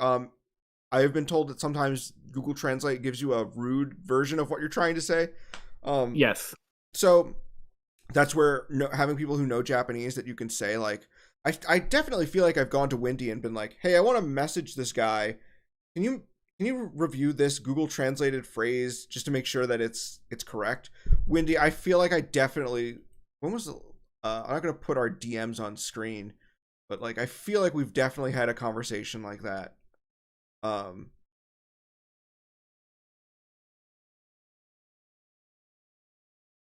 Deep L, Deep L, I haven't been Deep L and I tried using for a bit, but I didn't like the results I was getting. I was pretty unsatisfied with it. If you're using it to just like another thing is that like yeah, using machine translation to find like okay, this is the section of the book where he talks about the topic I like. I tend to use stuff like the machine translation and like the AI translation to skim through a book and just find the keywords for the topic I'm looking for.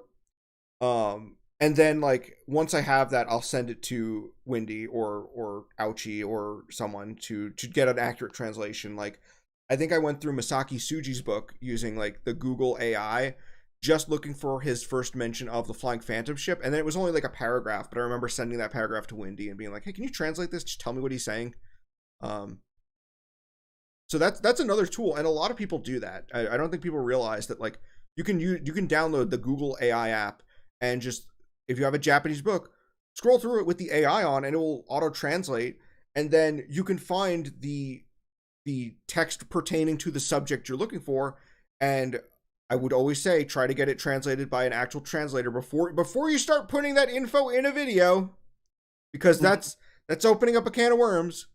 But like Mm-hmm. I won't name the channels because I don't know, maybe it'll be controversial, but I know like other big channels have done that when they're like, oh, we need to translate something.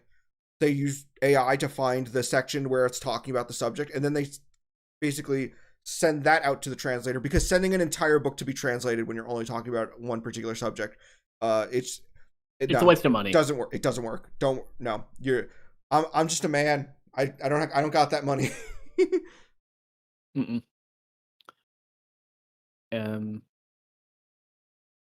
I had a thought, but it's escaping me now. I just need to kind of retrace my steps a minute. But So I'm not interrupting if you have more to say. I'm just trying to get my bearings back. No, by all means. I feel that way too. I feel that way all the time. I'm gonna skim through this book. We can look through all the nice things he's saying about Guy Slugger. Sure. He actually All very few of them.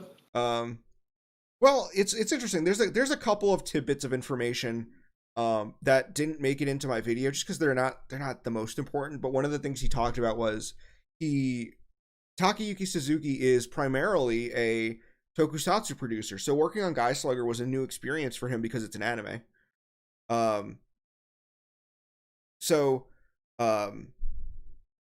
he talked about how it felt so different making an anime compared to a tokusatsu, whereas he thinks about how when they were making tokusatsu, if there was a scene that just didn't work, or they watched the dailies and were like, oh, we need to change this, we need to add something here, he didn't realize how restrictive anime felt, where once he saw a scene, even if he didn't like how it came out, he was like, oh, we need to change this, maybe we'll add this, maybe we'll do this, and they were like, no, it's that's it, that's how it's going to air now. And he felt like tokusatsu was a far more collaborative process than anime, because in the studio making the anime, all of the animators were just secluded, like quietly working to themselves, whereas in a tokusatsu you have the director talking with the writers, and they're talking with the actors, and they're throwing out everyone is throwing out ideas, and it's like, what do you think about this, what do you think of this, what if we do this? Whereas like with anime, it was everyone working silently. And he says that like Noboru Ishiguro, who worked on Guy Slugger, was just like staring at a wall sometimes. So it was it's a very weird experience. That's just like a tidbit he mentioned that didn't make it to the video. It's not the most important, but I just find it kind of interesting. He talks a bit about the thing in here that he talks about that's also interesting is he talks about working on, I believe, after Tosho Daimos, which is also an anime. I would hope. He worked on, I believe he's the one who, he worked on Daltanius. And he had the interesting thing in here, there's a bit of interesting stuff here, but he actually mentions that as early as like, I believe Daltanius is 79, but as early as working on Daltanius, they were actually discussing how they wanted to target an older demographic with anime because they were concerned about Japan's declining birth rate. And they were like, yeah, there were toy sales could be declining because of the birth rate. And that is one of the reasons why anime transitioned, real robots, the superiority of, or the preference of real robots over super robots is in one part tied to that. Not just that you had the Plomo industry and the rise of otaku from the Yamato films, but also in the industry itself, they were considering making anime targeting towards an older audience because of the declining birth rate, which is something that I feel affected mecha throughout its production. In fact, today people complain like, oh, there's no the two series, the two genres, mecha and magical girl, are both sort of I don't want to say criticized, but people always bring up how like, oh, it feels like there's hardly any new magical girl series made for little girls. There's hardly any mecha shows made for kids, and part of that is that those genres have pre-established franchises that do very well, and to make a new series in those genres that are dominated by these pre-existing franchises in a country with a declining birth rate is seen as too risky, which is very interesting. That these discussions started as early as 79. Mecha Magical Girl Twinsies. Yeah, we're in Magical Girl, it's like, in a country with a declining birth rate, we don't want to make shows targeting a younger demographic because, like, you're not gonna. What are the odds your show is going to beat the Chibi Maruko Chans, the Shin Chans, the all that? It's so competitive for a narrower market. Whereas if you aim it at teens, it widens up, right? And there's more money to be made in the commercials that you can sell to them. Yeah. Yes, and there's more, obviously, like, older audiences have more disposable income. There's a lot of stuff like that. So it's just like, it's interesting stuff going through these going through these documents. And you can do it too if you make a Japanese Kindle account. I did remember the thing that I wanted to say earlier, and it's a bit out of point, but we can kind of use it to wrap up the how do you find sources discussion. Yeah, sure. So one thing was one of my most recent video has to do with one of the women writers for Pokemon and how she was harassed by overseas fans for stuff she had no control over. Mm-hmm. And one of the things I wanted to do was reach out to her via Twitter and kind of ask like about her career to get more info about her, because education, but also, you know, kind of ask about that. And unfortunately, I found out that even a couple of my friends who have verified Twitter accounts, she's closed down her DMs for good, probably because of all the harassment she got. And you will run into situations like that where there is nothing, right? Mm-hmm. It shouldn't happen for Pokemon, given how big it is, but it happens so often that after like the year 2000, when Pokemania starts declining, and before 2016, when Pokemon Go you made second Pokemania, like there's a lot of stuff in that time frame that just you can't find anything about it. You have to go search for Japanese magazines to get little tidbits of information of people like Hideki Sonoda saying, "I really enjoyed writing the Pikachu short. I think the characters are very cute." The end. And that's a hugely frustrating feeling. And one of the big things that has kept me from my favorite Pokemon series is Pokemon Advanced Generation, the May season. Mm-hmm. And the big thing that's kept me from writing about that, as opposed to fucking X and Y, is that I just can't find anything about it. Even in the Terra leaks, there was nothing particularly interesting about it. And it's just like, fuck me, man. How do you write a video like that when the research isn't there? And it's a very troubling problem that you sometimes just can't get out of. Yeah, I know. I definitely know that feeling. I know. There's got to be a better example, but I am thinking about the Flying Phantom Ship thing, where I went through Masaki Tsuji's book and basically had like Google Translate on, waiting to see the word Flying Phantom Ship pop up, and then I found it and was like, okay, this is the paragraph I need to get translated. And when I sent it to Windy, and I got it back, it was just like, he literally had said something to the effect of, yes, the Flying Phantom Ship. This movie was very popular. I see it get replayed on TV every now and then. It has great animation from Miyazaki before he was a famous director. I'm shocked we made this movie in only 6 months. I don't remember much of my time working on it. That's about the extent. And I was like, I love this movie, and I kind of want to know everything about it, and it's like very frustrating that is the extent of the information we have on it. But I will say, like, there is more fun in doing researched videos than just being insufferable and teaching the world about knowledge and stuff. It's that when you do find those little nuggets, that the smoking guns or whatever, those little things that you thought didn't exist, and they reveal something to you, like a sacred text, it is so exciting. I cannot believe people use ChatGPT for fucking research.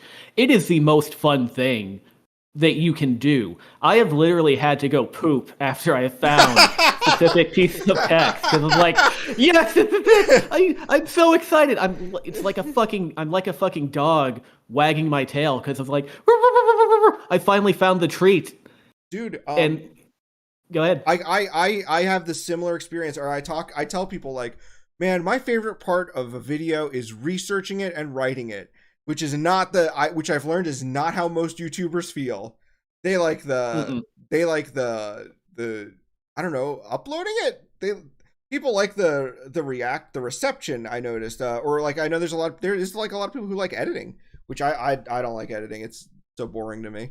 But like for me, I remember when I wanted to make my Ixer 1 video, and I was like, you know what? I'm going to look around and I'm going to I'm gonna find any sources I can about Toshihiro Harano, the director of Ixer One, because I know that the first Ixer OVA, especially that first OVA, was very much, he was very central to it. He was the director, he was a storyboard artist, he was a key animator. He did the character designs. This guy was involved in every aspect of that OVA. So it's a very, and he is also college friends with the author of the Ixer One manga. So like we don't want to do the thing where we put too much credit on one guy. This is a case where you can put too much credit on one guy. Right. He did everything. Yeah.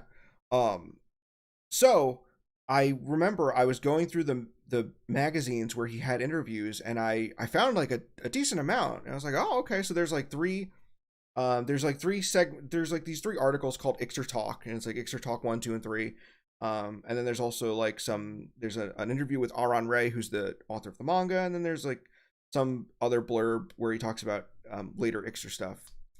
But I remember sending that off to Wendy, not knowing what I'd get back, and I was shocked that one of the Ixer talks is literally just Toshihiro Harano's biography, like all personal information, where he details like all of his movements throughout the industry up until like 1989 or something. Maybe it was like 86, but like into the 80s. Like he talks about his youth, and it's like, this is all information that's not on the internet, or it was on as Japanese scans, because I found the Japanese scans on the internet. This was a case where I actually found it through, and this is something I forgot to bring this up. Oh my God, what is the, hold on.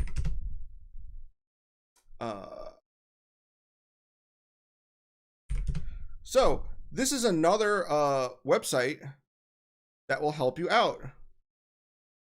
Put this on screen here.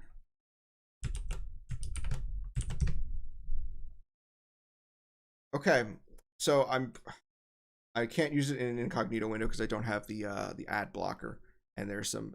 Oh, okay, you can see it, can't you? So here we go. So yep. Yes, so I needed to use a window that had ad block. For reasons you'll probably immediately realize, this is eHentai. Yep. And eHentai has a bunch of like magazines and interviews. Oh, don't scan over them. I can't scan over them. But like look at this. Non-H means non-hentai.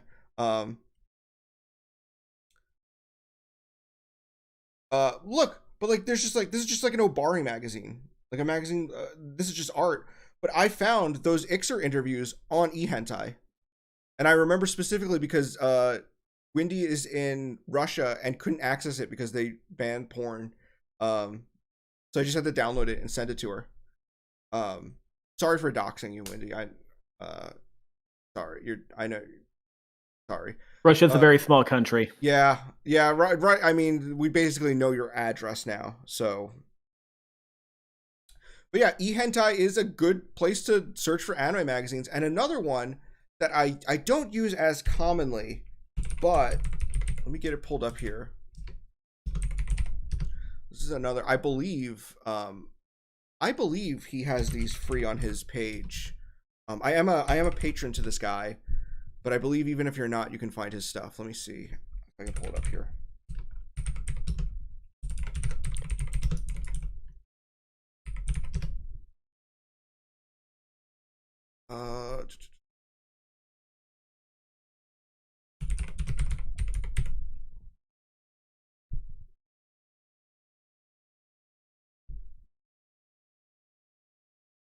His Twitter is protected, but his Patreon is still open. Okay.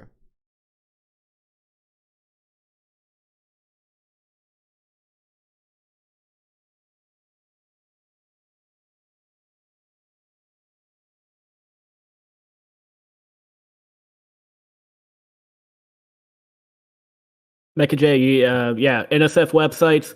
I mean, Danbaru had. I mean, I don't know about research specifically, but the Dojin culture on Danbaru and places like Sakagabaru are extremely good for preserving stuff that you might not find anywhere. The reason why there is a Toho like footprint in the West is because Danbaru exists. and there are people there that translate shit just because they're fans. Toho being the magical girl games, not Godzilla. not the Japanese film distributor. No.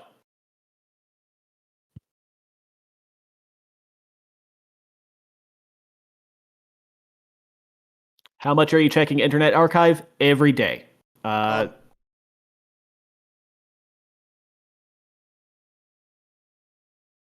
Okay. So okay. This is ComattlerRick.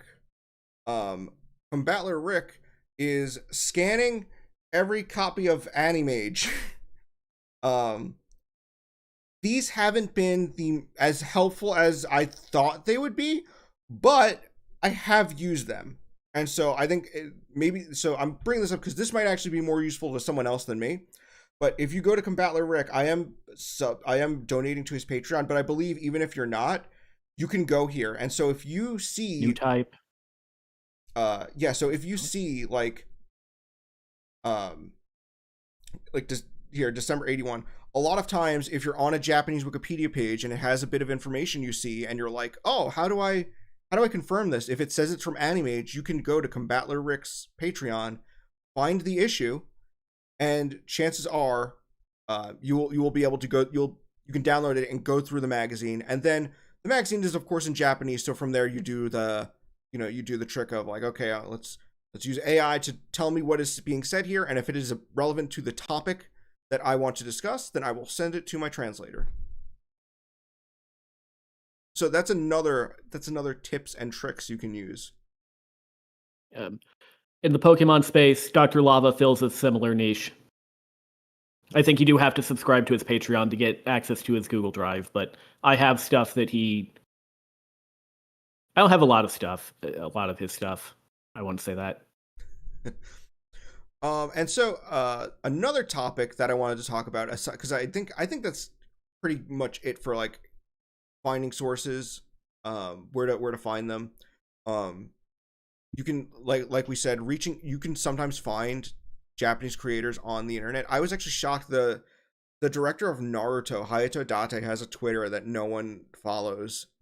Rourke Vegeta is great. He actually sent me he's another person who scans magazines. He actually helped me with this. I was trying to find this Adachi article, Mitsuru Adachi, manga author behind Touch. There's an article about Miyuki, and I was like so desperate to find it because I'm writing this huge piece on oh my god, my brain is farting and dying now. About the director of Miyuki, who is also the director of a lot of other Mizuho Nishikubo, who's also the director of like Zillion, and he's like in like Mamoru Oshii's camp of friends and collaborators. And so I wanted to write like a chronicle of his like career, but there honestly is he's one of those creators similar to Toshihiro Harano where his career reached a point where he just stopped like talking publicly. And so we have like a pretty good timeline of events leading up to about like 1991 for Nishikubo, but then it's like it drops off. Like we know he worked on Ghost in the Shell. We know he worked on Giovanni's Island, but it's like there's not much discussion of him like in outlets and such. So Rourke Vegeta is another person that you can follow on Twitter. I believe he's on Twitter. Yeah, him and the archive are. Yeah, and so those are great people to reach out to for scans of stuff. Like I said, he sent me this thing about Miyuki, the Mitsuru Adachi anime that I needed for this Nishikubo piece I've been writing, which, unrelated to this discussion, I think this Nishikubo bit needs to change to maybe ending at Zillion, just being more focused on Zillion, because that's around the point in his career where he stops giving us all of like the juicy details about his life. So it would be like the Harano thing where after Ray Earth, he sort of just, I don't want to say becomes, I think I did say he became a jobber in the video. I may have actually used the phrase jobber, where he just sort of worked at TMS doing like storyboards on Sonic X and Lupin specials and Conan specials. But yeah, he Nishikubo is someone else who also sort of just fell into the out of the public spotlight, even though he was still working on like pretty popular stuff. I also wanted to talk about this. I don't think we covered it yet with how to scrutinize sources when a source gives you information, but it like we've been using the phrase passing the smell test when a work doesn't pass the smell test. Right. So let me go here and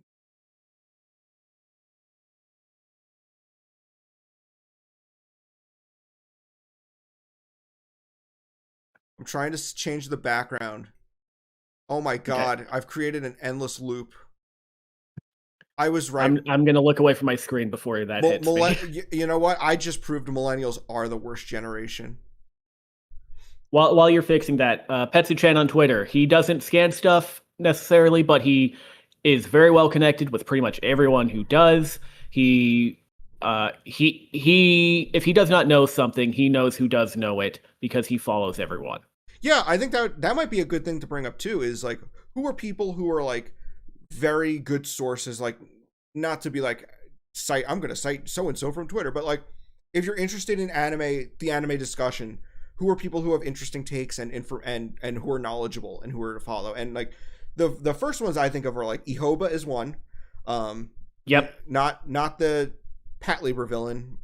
He is a guy who goes by Ihoba. He has like an that's like looks like nonsense. Let me see if I can find it. Ihoba. At HTGOIW. I don't know what that stands for, but he is someone who is constantly talking about just what's happening he is a Japanese anime researcher who speaks English. So he comes from like he has the Japanese perspective. He has a great analysis of the history of magical girls, where it starts with the proto magical girls and then leads into the Toei Mojoku before going into the Pierrot. Very, very great stuff. Really interesting stuff. He's just he just like every day just posts about like his findings, talking about anime and manga and stuff like that. But he's very insightful. He's a great person to follow. Petsu-chan is like that too. Petsu-chan is in my Discord. We talk a bit. He's a great person to follow for just like talking about he's tweeting about me. Hold on. What is this? I went to his Twitter and one of the most recent tweets is about me. He's a very friendly person. He is a very friendly person. He is tweeting about one of my old streams and saying what he agrees and disagrees with me about. I definitely give him a follow. Petsu-chan is someone worth following. Who else is there, Truth? You know, you were talking about Yu Cow from Sakuga Boru. They mostly do like modern anime, but they do go into really good depth about production of it. And you were talking about Dr. Lava, who that's someone I do like his work. Dr. Lava of Did You Know Gaming is one of the best like big channels. Did You Know Gaming is one of the best big channels to do research style videos, and Dr. Lava is a big reason for that. He's good to follow. He mostly focuses on the Pokemon games, but he's the one that kind of made popular the fact that Takeshi Shudo had a drug addiction. So he did not create Lugia, which Dr. Lava did not say, but that's where a lot of people get it from. Degas is now mostly on Blue Sky, Degas's backpack. He mostly focuses on his site, which is episode comparisons and manga updates and things like that. But, you know, occasionally he'll tweet out a string of whatever a Blue Sky tweet is called, just saying like, oh, this came up as an anniversary today. Here's everything I know about it. And those are always good to have. For the person who asked, I'm going to post, this is Ihoba's Hat in a blog, where he talks about his Magical Girl history retrospective. Yep. Very, very fascinating read, very well researched. Let me see if I can link. I'll link his Twitter as well, if I can in the chat. So here's his Twitter. I'm also going to post Petsu-chan's.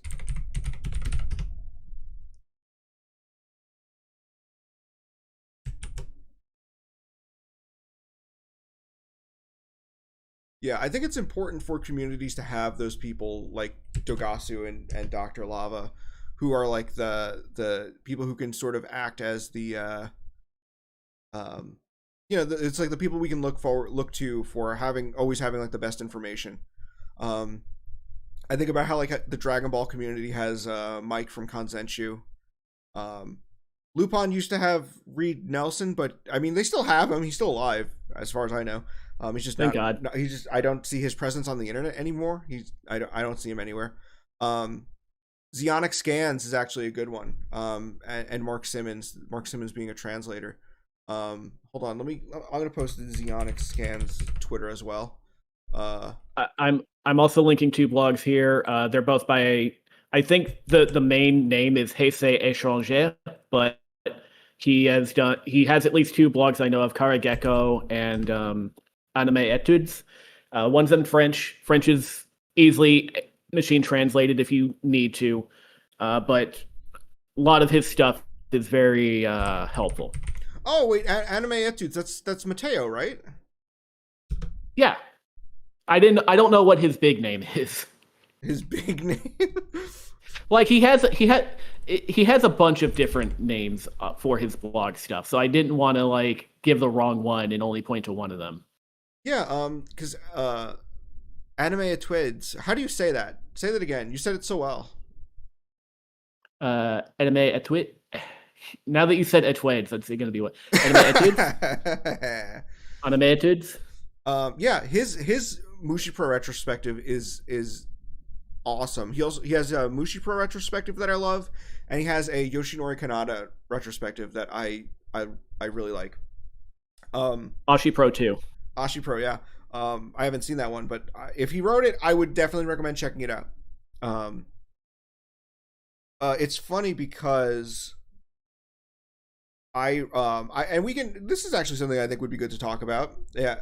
I don't know if you've ever had these, but I've been making videos long enough, and whereas you come from academia, I come from being a moron, right? So, I didn't even like start translating sources until 2021, but I've been making these anime videos since 2017, and before that, you and I go back. You're actually my oldest internet friend from the Abridging community. In fact, neat. In fact, do you, unrelated to anything we're talking about, do you know what today is? Today is 11/14. Do you know what today is the anniversary of? Is this the end? This would be the 11-year anniversary of when I came to visit y'all. It'd be specifically the 11-year anniversary of when you and Chad crashed my car. Oh, okay, cool. Specifically, I crashed the car. It would me and Chad crashed the car. I'll share credit. Yeah, don't steal his credit, please. No, I really should not.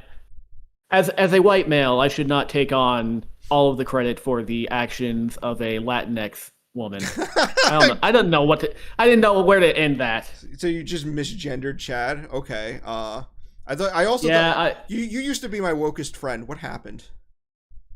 Yeah, I feel like I'm trying to burn that stigma. I'm tired of being the wokest friend. I want to be dark woke now. Okay.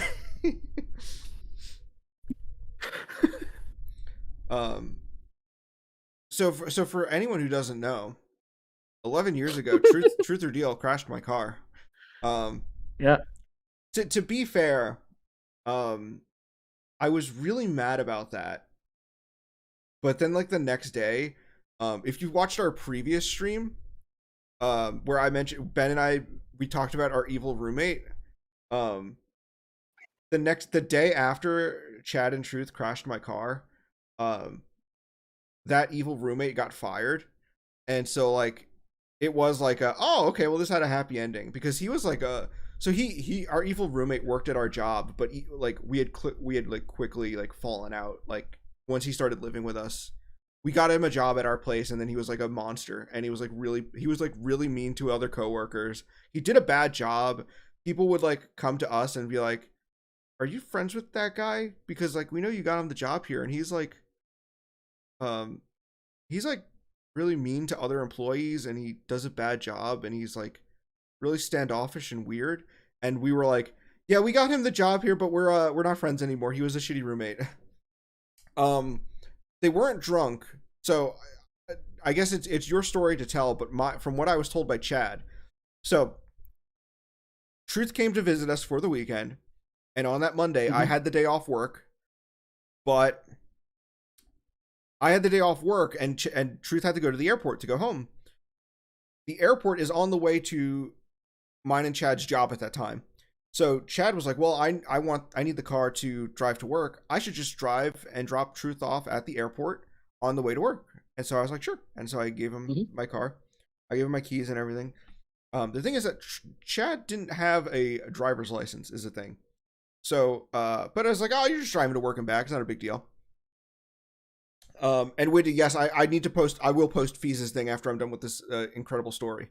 Um, so so Chad goes to work that morning, takes Truth here to the airport, and I am woken up at 2 o'clock. So we were working the night shift, which is why waking up at 2 o'clock was early for me. We were working third shift, um, and I was woken up and I was told like, yeah, it was I think maybe was Tyler with us? Was Tyler living with Ben at the time? These are people that no one else. Tyler was living with Ben, and you and Chad were up on the top Okay. apartment. Okay. These are all people that don't matter to the story. But anyway, Ben's roommate at the time knocks on my door and was like, Ben had two roommates. He had an evil one and one that was fine at the time, but might be evil. Um. Anyway, regardless, the one that the roommate Ben had that I was friends with was like knocking on the door and was like, "Hey, so like, Chad like crashed the car," and that was like how he said it too. And so like, so you tell me your side of the story. You were in the car. What happened? Yeah, so me and Chad were just going down the highway. Wendy, your site is not on your blue sky anymore, so I'll have to find it later. Me and Chad were going down the highway in the car. He was heading to the airport. He ran over a giant branch that fell into the It was road. like he said It tore up. he said it was like a branch of a palm tree. It was pretty huge. I don't. We just didn't miss it for whatever reason. I don't know, but it tore up the underside of the car. We went a little bit further down, but I noticed, hey, there's smoke coming out of like one of the tires. We should probably pull over. So Chad did, and I. This was 2014, so Uber wasn't quite Established, yeah. established yet. So I was trying to call a cab to get out of there and get to the airport on time so I could make my flight. As we're like over on the side of the road, Chad's calling someone. I'm trying to call a taxi. All of a sudden, a policeman comes up from behind, and he puts on his light thingies and he pulls him over, and Chad and it's making sure that everyone's okay and all that. Now, and as part of the typical police routine, he checked the tags and then he also asked Chad for his license. Chad did not have one. He was still had a learner's permit at the time. So in his panic, because he didn't want to get in trouble for driving a car illegally, he handed he handed he handed the cop John's driver's license. So And he didn't. So he didn't do that because he didn't have my license, but he gave the cop my information. okay, that was it. And he gave his information. I guess he said he didn't have his license on Because him or so something. I don't think him handing the cop my license would work because so I am a 5'8" white Italian and Chad is a 6'2" Native American with long dark black hair. We I'm told by many people we don't look similar. I'm just saying. Chad is an ethnicity of some sort. so Um, so yeah, and that he wanted a driver's license and proof of insurance. I did have insurance. The car was insured. The car, like everything about the car was actually like correct. It was like up to date and everything. But Chad didn't have a license and he didn't have the proof of insurance. Um, so I don't know what happened. You tell me if did anything happen with the cop from there? You just like write a ticket or No, something? he no like he didn't write a ticket. I don't think, unless you got one, in which case he did. But he did. You know, Chad gave him your information, and despite the fact that y'all don't look anything alike, the cop came back up and said, "Do people know your last name, or should I just call you Mr. Mercury Falcon?" People, it's come up. It used to be on my last name is Falco. Most people Okay, know. so But, you know, cop. Petsu Chan's most recent tweet is calling me by my last name. So Petsu Chan has already doxed me. Okay, fair enough. So cop comes up and says, "Okay, Mr. Falco, we'll give you, you know, like something or other," and then he just kind of fucked off from there. I got my taxi on time and I went to the airport. Chad was stuck in traffic, and we just kind of made up a story about how I crashed the car and fought a cop and left Chad to deal with it. It was pretty funny. So he didn't get a ticket, but he did get a notice where he to appear in court. And so I did it obviously because I'm the one they wanted. So they wanted Chad to appear in court just to show proof that he had a valid driver's license that was valid at the time of the accident, and also that he had insurance cards that showed the car was insured again at the time the accident occurred. Um, so I was like mad because like I knew I had to appear in court, and I was afraid that I would go in, the cop from the stop would be there, and he'd go, "You're not the guy. You're a different guy," and then I'd get in trouble and thrown in jail and then murdered in prison because I didn't want to join a gang because like I'm not about that life. Um, He's not a racist. exactly. I'm too woke for prison, as I always say. Ah, I would be killed. Um, but so I was really mad that day. But the next day, our evil roommate got fired. There's people tell rumors about around the office about what happened. He had been getting in trouble for like various things, like at that time, like he was always a bad worker. Um, and he was always a bad worker, and he was like mean to his coworkers and like really rude, and stuff. So they'd always had issues with him. But that particular day, he got a write up, and then like the VP of transportation was like, the VP of transportation who didn't like him, was like, "What did that guy just get written up for?" And they were like, "Oh, you know, he did so these things." And so the VP of transportation just like watched him like a hawk for the rest of the day, and eventually caught him surfing the internet, which is against the rules. And was like, "Yup, that's you're gonna come to my office immediately." And so he sent him to his office, like sending him to the principal's office, and then the VP went to the computer, did reopen close tab to see what he was looking at. The rumor at the office is that it was hentai.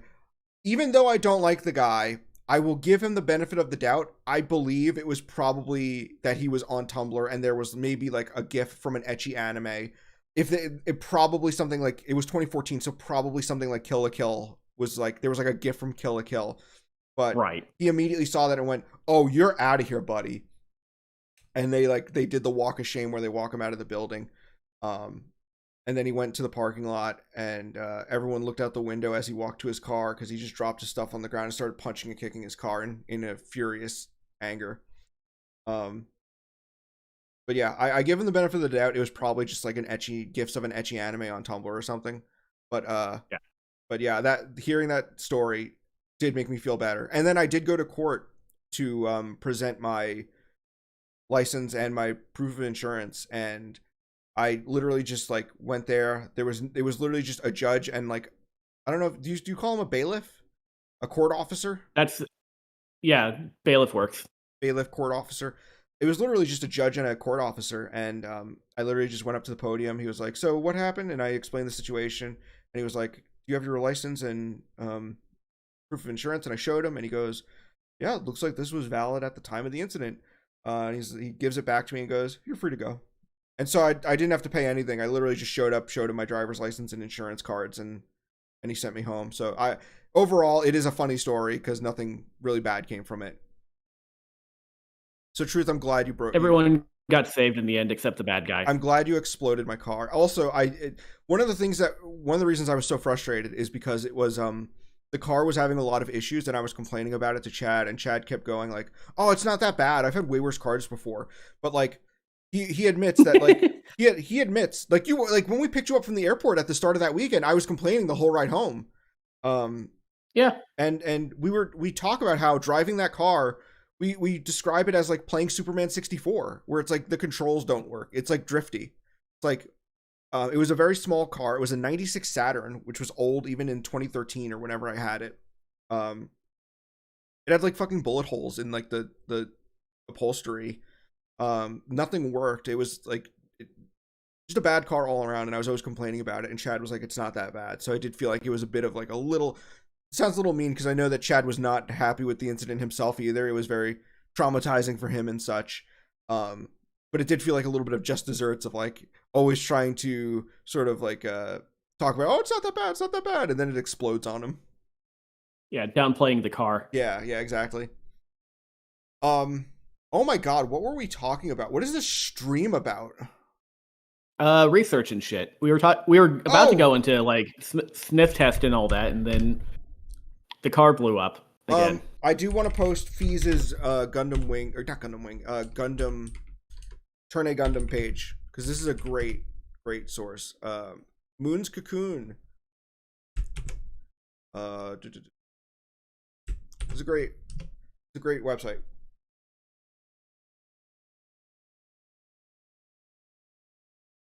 Turn a Feezy. Hell yeah. Yeah. So with things that pass the smell test, do you want to start? And then why don't you start talking about it? I'm actually going to use the restroom if you don't mind. I'll be like back. I'll 2 seconds. I am like the fastest pisser in the world. I swear to God. I believe you. I 100% believe you. Nice. I may need more time, so take your time pissing. Nice. All right. So 2 hours ago, at the beginning of the stream, thereabouts, I talked about that whole Shudo thing and how he may or may not have killed off Misty. The thing that struck me about it is that Bulbapedia exists, and it very clearly showed that he was not head writer for about 2 years before the decision was made. So he immediately I was like, none of this makes any sense now. I need to figure out what the deal is there. But you know what, actually, on my Twitter and Blue Sky, I linked a part of my video on this producer for Shogakukan. And I mentioned earlier this giant book I imported from Bai. That's like, this is like the entire business history of the production of Pokemon, the anime, the TCG, and even into some of the 4Kids history. And I kind of dissect why that book is maybe not the most trustworthy source. And the big thing is that it was ghostwritten by a professional writer that this producer's wife knew from her job. And if you read through it, it's very business oriented and all that, but it's also kind of a brushing up of his resume. He's making a case about that kind of puts him at the center of everything, especially with the anime. And there's some reasons why I think that is. They're not really germane, but there's a lot of stuff about that book that just kind of comes out weird.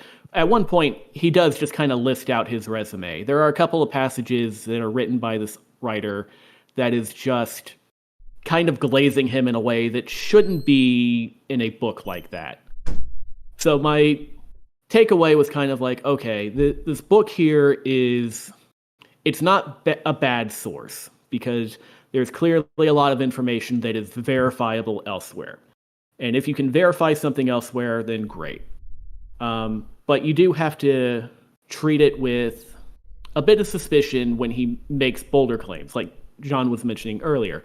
Stuff about how involved he was. I've never heard anyone refer to Masakazu Kubo as the godfather of Pokemon, besides Dr. Lava and himself in this book. I think that's just a name he came up for himself. Also, if you read between the lines in it, a lot of people call him a dickhead in that book, which I think is very funny, just in a very indirect Japanese way, which you can also like glean information from by being critical of the source itself. I think John is back from the piss step. I as the kids say, I pissed like an Uma. Do kids say that? Oh yeah, kids love Umas. Kids love Umas, but do they love Uma piss? I mean, what else is there to like about an Uma? I like Harurara. She never gives up. I liked her. She's dead. Well, she's not the version I know. The version I know is immortal. The version I know will forever exist in fan art and that one Jeopardy clue. Yeah, so you were talking about like how to read between the lines on sources and stuff. That's something Right. that's something that I think is probably one of the more difficult aspects, because I think it requires you to sort of already have acquired a certain level of knowledge to detect when someone is saying one thing but you can sort of read another thing. Mm-hmm. I think about when I made my ghost stories video, there was I was watching Red Bard's video on it, and it wasn't that I just felt like, oh wow, there's just like a bunch of wrong information. It was just like there were certain bits of information that I was like, that doesn't line up with my pre-established framework of information that I know about the anime industry. You know, she said something to the effect of like, shows are expected to hit between 12 and 15%, and Ghost Stories being a show that came out in 2000, I actually know that that's not the case, because the percentage that shows were expected to hit, it's different by like when, by the year, as well as what time slot they're aired in, right? So Sure. Late night anime does not get any percent. Right. So I know that in the 2000s, by then, like, there's so cable TV had exploded to the point that you're not going to see a show getting like, or at least an anime generally won't get like 20% in the year 2000 onwards, right? Yeah. Because there's you might see that, you see that in the 80s, like almost every episode of Touch was almost 20%. That was also a very popular show, but like, right.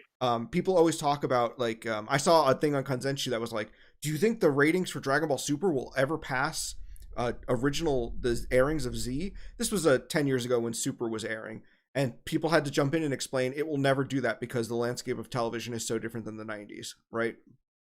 So when I heard like, oh, it was expected to hit 12 to 15%, immediately I was like, that's a little off. That's a little off. And then when you start hearing the story where they were like, oh, the Japanese producers asked us to change it because they wanted it to be profitable, that doesn't line up with how distribution worked, especially at that time. Like, it usually if a show was made just to fill a time slot, which Ghost Stories was, they wouldn't bother reworking it in any way to be profitable, because essentially just licensing it out is the profitable part. It's just like, oh, we just made this to fill time, so the fact that we're getting additional income from it is enough for us. They wouldn't waste the time trying to rework it in any way to be quote unquote successful. So that didn't make sense either. And that's what I mean where I say like, that doesn't pass the smell test, and immediately you start looking more. Yeah. One thing I want to insert, Pokemon is an example of a show where the Japanese clearly told the English people, we want you to make this less Japanese because we think Americans are going to be racist, and we want them to think that this is American. Four Kids is a good example of that, where a lot of those shows, like obviously, even with like One Piece, they were talking with Toei, like getting Toei to agree with a lot of these changes, and Toei was just like, whatever makes it profitable, right? So like when you're talking about Four Kids stuff, you can absolutely go about that route. We have like the Four Kids Flashback podcast is a great resource if you're talking about that, where Norman Grossfeld and Eric Stewart and all those people involved in the process will tell you about all those meetings and conversations they had. But for something like ADV, where they were just like, ADV was licensing a glut of anime, and manga, and manga too. They were just licensing a glut of shows and just casting out this wide net to see what sticks, right? Right. There's no reason why they would ever, the producers would ever be like, oh, Ghost Stories, this needs to, can we make this a hit overseas? It's like, why would they do that? Um, and so I'm trying to think if there's any other instances where someone brought something up and it immediately didn't register to me. Um, if anyone in the chat has any like questions, we can also answer those as best we can. Questions Yeah, about like if you're interested in doing research, if you have questions about YouTubers doing research, like is there anything like you see that you think is problematic in the space? yeah. I'm curious. Anything about Pokemon, anything about Ishinomori, anything about. I don't have much to share about academia, but you know, whatever floats your boat. Um, while they're perhaps typing stuff up, one thing that always irks me about anime discourse. I'm assuming that this is anime discourse wide. It's there in Pokemon. I'm assuming it's elsewhere too. A lot of people don't understand how TV ratings work.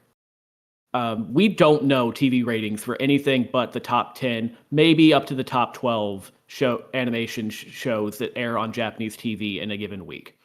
We don't know ONAs. Most streaming sites, we cannot get those numbers. The best we can do is reach out to Miles and see what he can tell us.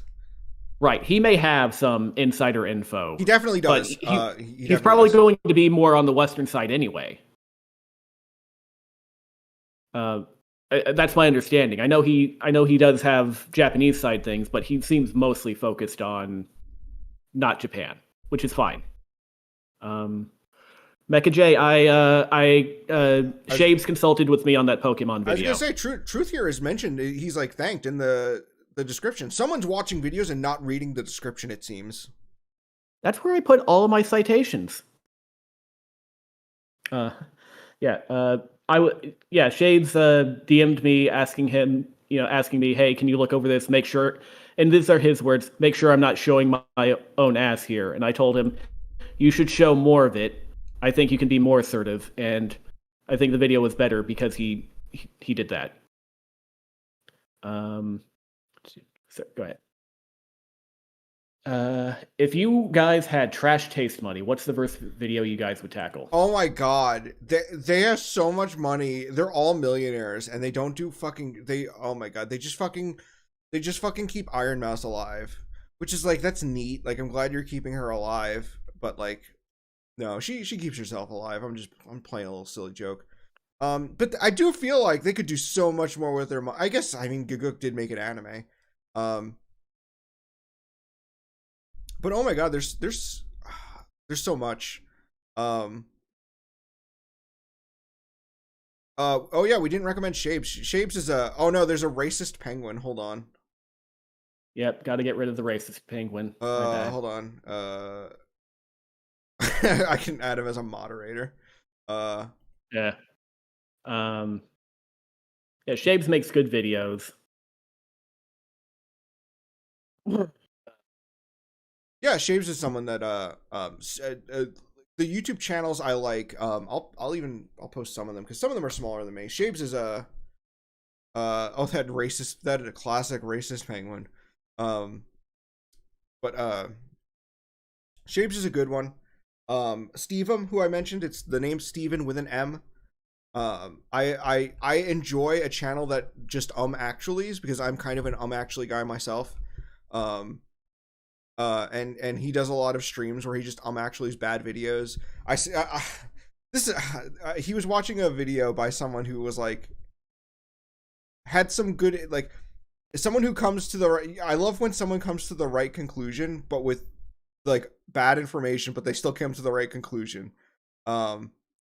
Where there was a guy who did this big video about how Japanese animators are are treated poorly and underpaid.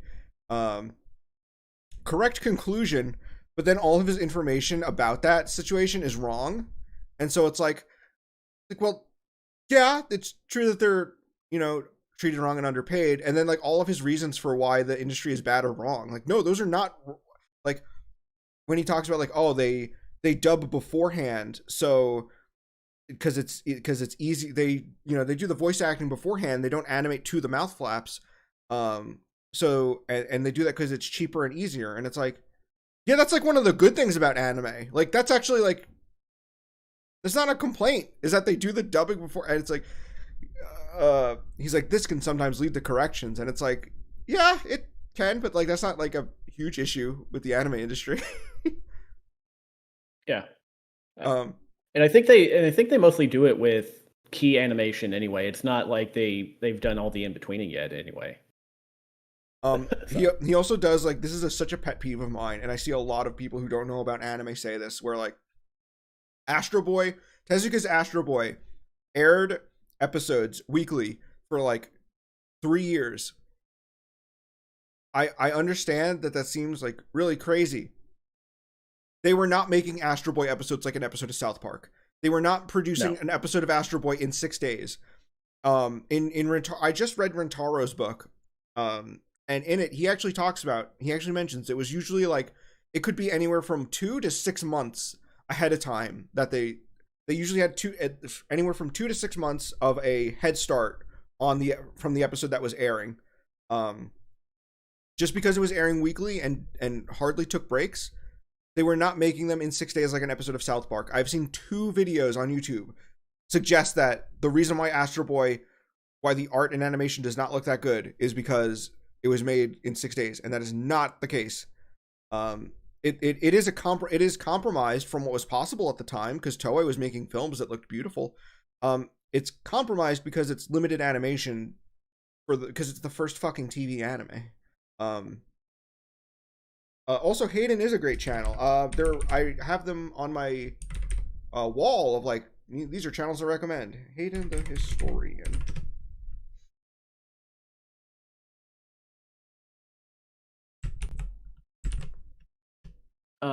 Zoranic, I've taken time to think about it. If I had trash taste money, I would try and find some way to utilize that to actually like interview the Pokemon writers, the ones that are still alive, because I feel like we need that sort of depth at this point to get anything really interesting. And also my kind of the big argument of my channel is that most of the writers are very impressive people beyond Pokemon, and I kind of want to go counter to the narrative that a lot of anime Pokemon fans have. That's like, we need to fire all the writers and get good ones. Like, no, you had Reiko Yoshida writing for you, and you bitched about her. You don't get good writers anymore. Junki Takegami. Dude, they had the writer of A Silent Voice on Pokemon, and people hated it. 3 episodes.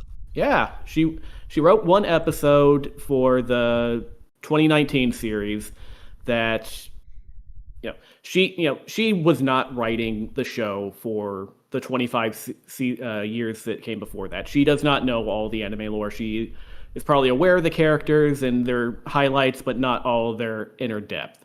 So she was new to it. She wrote a couple episodes, and some of the stuff was kind of, for long-term fans, it was kind of like, well, Ash and Pikachu wouldn't act like that. Well, yeah, that's true. Ash and Pikachu haven't acted like they did in the early seasons since like 2010. Get the fuck over it. I get pissed off at that one in particular, because it's Reiko fucking Yoshida, dude. Fuck, man. And the episodes was good. If they had been a Poketoon, they would have been exceptional. Like, you got good shit. Fucking suck it up, nerd. Someone asked, how do you drive money for those? With Windy, sometimes I have a job. Yeah, I was gonna say, sometimes I will actually pay Windy in installments, and I'll be like, hey, I get paid on Thursday. I can give you like $50 here, and then the rest Friday. I as a public as a figure who's pretty public, I don't know if I'd have the resources, or I don't know if it would benefit me in any way to like run away from that. Like, if I didn't pay Windy, I would just like, okay, she'd never translate for me again. Where am I now? So I have no reason to like run away. So I think I can be trusted in cases like that. You can also write them, if you make a video, you can write it off on your taxes. It was a business venture. That's a real thing. Good to know. I should Yeah, I've thought of that. Ben's dad was the one who told me about that because Ben's dad is a big money guy. He's a big investment guy. And here I have been just paying off my student loan interest like a fucking chump. You idiot. He was also, I remember there was a YouTuber who started an LLC. They weren't a very big one, but they started an LLC just for like their YouTube channel. And I remember asking Ben's dad, would it be beneficial in any way to make an LLC for my YouTube channel? I don't really know what that entails. I just saw someone else do it and I was curious. And he was like, absolutely not. That'd be a really stupid thing to do. And I was like, really? And he was like, yeah. So he explained that like LLC is limited liability corporation. And the idea behind making an LLC is that if one of your workers gets injured, then instead of suing you, they sue the company. And that allows them to basically, you know, if something happened, if Mega 64 is doing a skit and one of the guys gets hurt and can't get paid out, he can sue the company without having to sue his friends, the individual members. It's essentially for stuff like that. Okay. And I was like, okay, would there be any he was essentially like I was like, would there be any benefit to making an LLC for me to make an LLC? And he was like, no. If you're just making like YouTube content and you're a small channel, it would actually be detrimental to be an LLC because once you're an LLC, the IRS starts really looking at your taxes and they're going to start calling you on things that they would not call the average person on. And it's very frustrating to deal with. And he was like, yeah, you want to be just like a guy for as long as you can be. And if you start doing skits where you and Ben are jumping down the stairs and shit, then yeah, you might want to make, if that's your videos, you should make an LLC. But if you're just like editing videos, he's like, yeah, don't touch that. And I was like, okay. Good to know. I had no idea about any of this for tax purposes. Yeah. Oh yeah. You haven't been writing your stuff off on your taxes. If you make it into a video, you can write off. Does that work even though I have my channel? The channel that all my stuff goes up on is technically like my partner's channel. Oh, is it? I shouldn't call him a partner. My collaborator's channel. Yeah. And like, he's kind of like the head of it, and we work together. You know what? If you're not making money off of it, I don't know. Actually, I'm sorry. I'm sorry to get your hopes up. Fair enough. Fair enough. Yeah, that is not a business expense, then I'd imagine. Yeah. My amount, the amount I make is very little, but still, like it's a thing. I do get every couple months. I do get a check for $100. So like, that technically is a business. It is technically a business. But yeah, that's why a lot of streamers you'll see streamers that like they always feel like, if you ever feel like, oh, they're only doing this stuff on camera, like I know there's Gunpla people in the Gunpla space who do it, and people in the trading card space where it's like they're only opening packs and they're only building Gunpla on stream or for videos, and it's because that allows them to buy those products and then write them off on their taxes. You know what? Oshinoko taught me this. I should have remembered. Is that an Oshinoko? Season 2, Kana Arima talks about how like if you buy shoes that go into a video, then you can write them off on your taxes. Oh, okay. Yeah, she's right. Good for her. Good for Kana Arima. I hope she doesn't get killed in the end. I'm glad that's the case in Japan as well. Yeah, like you, especially given how terrible being an idol or a content creator is over there. Dude, are you in the space that you know the Super Sentai drama right now? I've seen. Okay, which one? Is it the renaming thing or is it the kicking that one idol girl out thing? The kicking the idol girl out. Okay, I know vague amounts of it. She was underage drinking or something, so they kicked her out. Is that it? Yeah. They from what I understand is that they made her do like a whole public apology, and I believe they did fire her. If I'm wrong in the chat, by all means, someone correct me. But I that was when everyone seemed so mad that I can't imagine she didn't get fired because people seemed really I think mad. She got fired and she got written out of stuff. Okay. I think that's what I've been seeing. Yeah, that's so insane. It reminds me of like the composer of the Kaiji soundtrack, who's also the composer of the Death Note soundtrack. But Sorry, I like Kaiji more than Death Note. Death Note's fine. I just like Kaiji more. Stop. Why are you making this a thing? Stop it. Leave me alone. But he got caught with weed and like he hasn't worked on an anime since. Did Chad come in and like molest you or something? No, I have ADHD brain. I'm sorry. Okay. I know. But yeah, so that's crazy. That culture, man, it's nuts. Yeah, but Super Sentai it seems like it is actually ending now. That was the big one like last week, and I think this week it was the woman being kicked out. Go Super Sentai. It's no longer Power Rangers. I don't know. What are you talking about? I don't know. I know so little.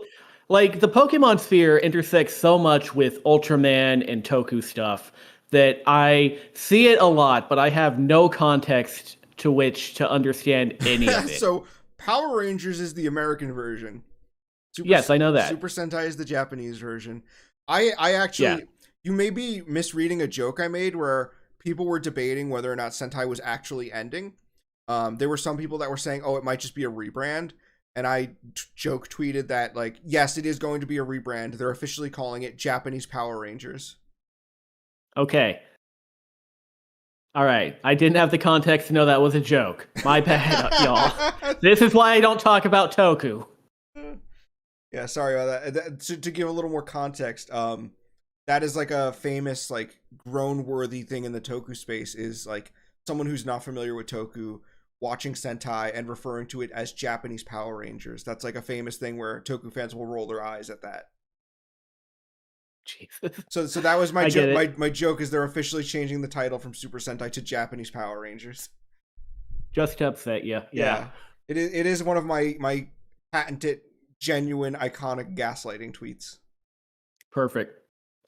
It's just like, you know, unlike every other mecha, this one focuses on the humans. The many John quotes of your. Dude, I'm shocked at the longevity of that. Like, I feel like I got the message out to people. That tweet I made. It's short, it's busy, and it resonates. In 2018. But yeah, I think I made a Google Doc with like a brief outline of these are the things I wanted to cover, and I think we mostly covered it. We talked about when sources don't pass, how to find sources when they don't pass like a smell test. Wording things mindfully is maybe just like one last thing maybe we haven't talked about. But sure. I guess we talked about that a little bit where it's like, yeah, I actually don't have a source. I don't feel confident in this source that Patron was exactly an influence on Sailor Moon. I have a lot of evidence to support that, and there seems to be a lot of people involved in that in the medium who believe that. But I want to be a little bit more mindful. So moving forward, I'll say it's heavily speculated or sources from Toei say, something where it's like I don't want to necessarily attribute that to Naoko Takeuchi. I think this is true, but it could be wrong. There's a lot of plus minus asked about this in the chat. There's a lot of evidence that suggests X, right? Right. I think I just do that as a standard because, like I mentioned, academia, it's so much. If you say something definitively, you're exposing yourself a lot. So qualifying statements like that are often pretty. Those are good to do. Plus minus asked about this a while ago, and it's like, yeah, if you think something is true, if you have some sort of, I'm trying to think of what the word is because it is glitching out of my mind at the moment, but the type of evidence where it's suggestive but not circumstantial. If you have circumstantial evidence that you can kind of draw some connections with and you can make a claim, and so long as you are honest about the concreteness of that claim, then it's fine to put in. Just be honest with your viewers. Just this is something, like you said, sources say this could be true, nothing from the author herself. But isn't it cool? Yeah, that's fine to say. I think another thing, and there's like no way to fix this, but I do think a lot of people, a big thing is like people making generalizations. We see like, this was the first anime to do this, and it's like, well, it's not, but you can easily rectify that. This is the first time I saw an anime do this. Right. And not only does that like sort of take that burden off of you, but it makes it so it's more personalized. So I think it's a much more effective way to go about this. It's like, if I don't know much about fighting games, but if I was like, let's just say I don't know anything about fighting games, but I love Mortal Kombat. Sure. And I was like, I love Mortal Kombat, and it was the first fighting game to do this, and every fighting game since then has been ripping it off. It's like, and then Matt McMuscles, let's say Matt McMuscles shows up in my comments, and he's like, actually, John, Mortal Kombat is actually like only like maybe the 5th or 6th fighting game to do this, and then a lot of fighting games actually don't try to rip off Mortal Kombat. Mortal Kombat's like a Western fighting game, and Japanese fighting games actually have their own little sphere of influence that they're dealing with. And then I make a response video where I go, Matt McMuscles, I never said I was an expert, and if you want to fight me, I'm going to be at Anime Expo. Don't do that. I could easily just simply have rectified that situation by saying, Mortal Kombat was the first fighting game I ever played. When I was a kid, I felt like all the fighting games were like this. These are the only ones I'd ever seen. And it felt like all fighting games after that were just trying to capture that joy that we experienced when we played that Mortal Kombat, right? Easily by putting it in the perspective of your own personal experiences, you're alleviating yourself of that burden of being like, well, I was previously saying this as a definitive fact. Now it's very clear that this is my perspective. Yeah. And then you also have stuff like you see that with the mecha sphere, where there's a lot of people who make those generalizations of like, all mecha were just monster of the week stories until Evangelion, and easily you could rectify that by just going, I always felt like mecha shows were just monster of the week shows, so I was surprised when I watched Evangelion. It was about the humans. So not only are you not wrong, you're clearly saying your perspective, but then that leads to, I think that opens up a more positive conversation where people can go, actually, if you like Evangelion, a lot of other mecha shows before it aren't that different. Right. Or you could even say, if you liked Evangelion, you may want to check out Eureka 7, because there are a lot of like semiotic similarities here that you would appreciate. Right. But and now this was something Shabes brought up when I talked about this subject, where it was like, most people don't make YouTube because they want to be informative. Most people just want to be, they're doing it. It's entertainment centric, and I think that's fine. People love Video Game Donkey, but I think that what I'm trying to convey here is like, I kind of just want to be like,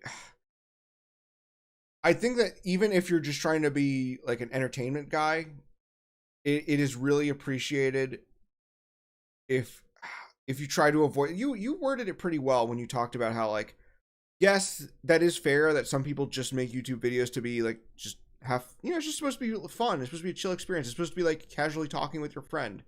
Right. And there's a dichotomy there where but it's like, at the same time, you can lead to potentially like, you can wind up creating these narratives of throwing a show or a video game or even a movie, any piece of media under the bus from these. I'm not saying that it's like bad. You can certainly, like, the thing about Trash Taste is that, like, yeah, they say a lot of misinformation, but it's because that's the sort of vibe they're going for. They're trying to be just like, oh, this is just like a casual conversation with your friends, where it's like, when you talk with your friends, you're not like, I check sources when I talk with friends, but I'm a crazy person. You're generally not like searching Wikipedia to make sure what they're saying is right. You're just like, oh, okay, that's the. And so there's a lot of content that's made in that space, and that's fine. My primary concern isn't even creators like Trash Taste or people like to a certain extent Scamboli, but more so the people that are sort of presenting themselves as a informational YouTube channel and their information is wrong. That's my main gripe. Is the channels that are like their whole draw is that they're like an informative video, they're informative, and then like the information is wrong. Mm-hmm. Because like that video that blew up in the mecha space I mentioned earlier with the Evangelion stuff, it's like that is entirely a YouTube channel dedicated to analysis. And so like while it's not like a history channel, it is supposed to be a very fact-based, it is like heavily fact-based. So, you know, he does have a video, he does talk about like the scientific, you know, the real world scientific and emotional implications of character actions and such. So like, yeah, like if you're trying to create like a YouTube channel like that, I think you should prioritize using mindful vocabulary. If you like Ava, you should watch Ultraman. Anno, probably. That's another thing is that this also pissed me off, was that people's response was that like Ava isn't that deep, it's just Ultraman. And it's like, that's also reductive. That's like, yeah. That's reductive in the opposite direction. I understand that Rocket Lamp, you weren't trying to say that. It just reminded me that people, when that video blew up, were talking about that. It's just Ultraman. Yeah. Pretty much everything Japanese made over the past 70 years is Ultraman in some way. Like, everyone is inspired. Their favorite thing growing up was watching Ultra 7. You can't avoid it, man. I also think even if you are like Goo Goo Gaga entertainment YouTuber, the video game donkey type people, or even just a step above that, if you're giving opinions on media as your creative outlet, I think that learning more about the thing besides just watching it makes you appreciate it more, makes you a better critic. It makes you if you're an opinion haver, it makes you a better opinion haver. I enjoy Pokemon so much more now that I can watch an episode and be like, this feels like something Aya Matsui would write. I have a lot of knowledge of who she is and what she's about and all these different things that play into the stuff that she writes. And I can appreciate an episode more. I'll notice more things about it that I wouldn't necessarily get.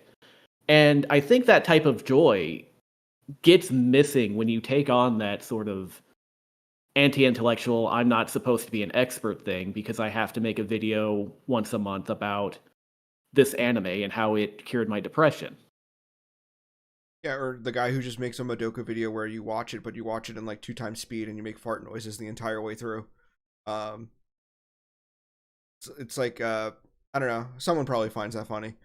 But apparently people do. They get watched. Yeah, they do. So they do get watched. And I agree with what you said about trying to be more like not be. I don't want to say being intellectual, but at least trying not to be anti-intellectual does lead to a greater appreciation for things. I do feel like reading like books on like Japanese sociology, and like learning about like what was the sort of zeitgeist of Japanese culture at the time a certain show was made, really does help you understand that work, and it makes you see connections that you never saw before. Like, learning about how impactful the Aum Shinrikyo attack was on Japan, and how almost every single anime in the late 90s is sort of tied to this event, is very interesting.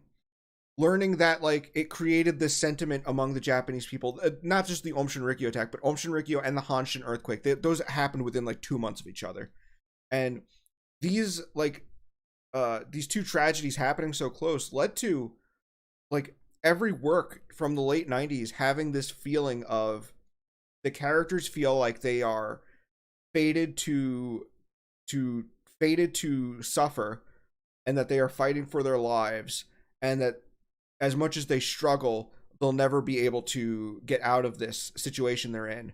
And how that leads to like the rise in like death game works in Japan, because that's when we see stuff like Kaiji and Battle Royale, and even like Gantz, where it's like characters who are forced into this game where they're fighting for their lives, but the game is rigged against them. It's sort of this commentary on how Japanese society felt after those events happened. That's so intriguing, and I think that that makes all those works interesting when you can pinpoint that. Or even just like this came up because I was talking with Uzi Hobo about how like Sword Art Online is very much a commentary on. It draws a lot from post 9/11 anxieties. It has a lot of that feeling of, oh, we're trapped in a game. It is a death game story. Sword Art Online was originally published in 2002, which is important to remember. We're trapped in a death game where we can die at any time. That sort of ties in with the, there's this a book called like The Imagination of the 2000s by a Japanese author. I forget his name. I think his last name was Uno, but he talks about how, after the Aum Shinrikyo attack, the Hanshin earthquake, the collapse of the Japanese bubble economy, all these like bad events in the 90s led to a rise in hikikomorism, where people became shut-ins. There was this feeling of like, oh, everyone feels like they're fated to meet a tragic end. They're fated to suffer. They're fated to be a victim of tragedy. And so after 9/11, what happens is we see a decrease in that, because people started to realize tragedy, you can't hide from tragedy, it will find you. And that actually leads to people starting to embrace domestic life, because there's this sentiment of, well, if we can't hide from these horrible things happening, the best thing we can do is enjoy life while we can, until that happens, until that catches up to us. We might as well enjoy it, make the best of what we have. And talking with our friend Caden, I was saying how like Sword Art Online is interesting, because you can see that in Sword Art Online, where Kirito and Azuna decide like, hey, let's stop caring about fighting to get to the end of this game. Let's just like start a family. And Azuna has this whole speech where she talks about how when she first saw Kirito, she was like, what are you doing? Just relaxing. This is like a death game. We need to, shouldn't you be more active? And his response is, well, this is the best weather setting in this area. Like, he's just making the best of what he can while he's trapped in this death game. And that ties directly to that sentiment, which I thought was so interesting. And that made me really appreciate that arc of Sword Art Online that a lot of people say they don't like, because it just stops being about fights and becomes a domestic story. But that's what I mean where I say learning about something can make you appreciate it more. Mm-hmm. Even like if you watch any anime or manga from the late 90s, you'll get that sense of the characters feeling like they're trapped in a death game, even literally or figuratively, and that they're simply fated to die. When you watch JoJo's Part 5 was made in this era, and this is a story entirely about characters who are fated to die. And then the main character's whole thing is that he wins by gaining this ability to defy fate. It's very in tune with the Japanese, sentiment of the time. And Araki talks about being very depressed when he made Part 5. You can imagine with all the stuff happening. The Hanshin earthquake was like the worst earthquake. I believe it was the worst earthquake Japan had experienced since the Great Kanto earthquake. And then it was also controversial because the government didn't render aid, where all the cleanup had to be handled by civilians. It was all done by citizens. So there was this feeling of the government has abandoned us. There's people up, the people up at the top, they don't care about us. We have to struggle for ourselves. And you see like even like it's funny because like I got into Clamps X recently, which from what I understand the manga never finished. It went on hiatus, but it went on hiatus because these horrible events kept happening, and they were like, we're too depressed to continue this manga, which I'm not sure where the manga goes. The manga, I couldn't even find like a full translation of it online. It might exist. Maybe I didn't look hard enough.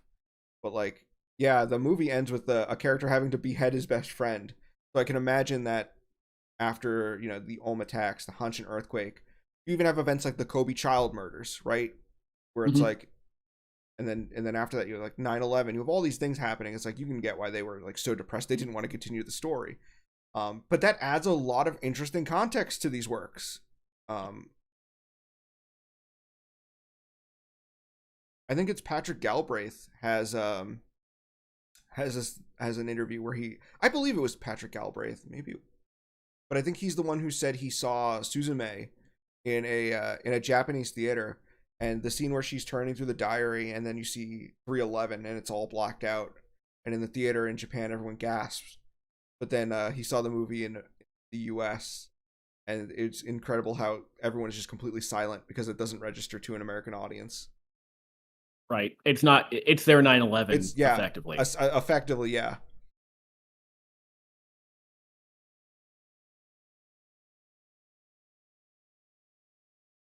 I think a lot of people, and this is going back to the Pokemon space rather than the broader anime one, but we know for a fact what Kunihiko Yama was thinking when he created the show. He said, "This is a gamified day of summer vacation. The setting is sort of like late spring, early summer, and it's supposed to be reminiscent of the Showa, of the early Showa era, the late 1950s. That's when he was a child. That's when he was going on summer vacation, Mhm. and it's meant to evoke. It's meant to evoke that sort of feeling. It's not quite Iyashike, but it is. Do I need to define that, or are your people are probably high power Yo, level enough to chat. know If Iyashike? you don't know what a Yashike is, hit us up in the chat. Anyway, you can Yeah, continue. yeah, that's what it's supposed to be. And I think if fans understood that and actually understood it on its own merits, there would be a lot less frustration with the fact that the anime is the way it is sometimes. I hear younger people refer to the Kanto season as the Mickey Mouse anime because later on things get slightly cooler and whatever, um, slightly more shonen or whatever, and they expect that. And I'm like, yeah, it is the Mickey Mouse.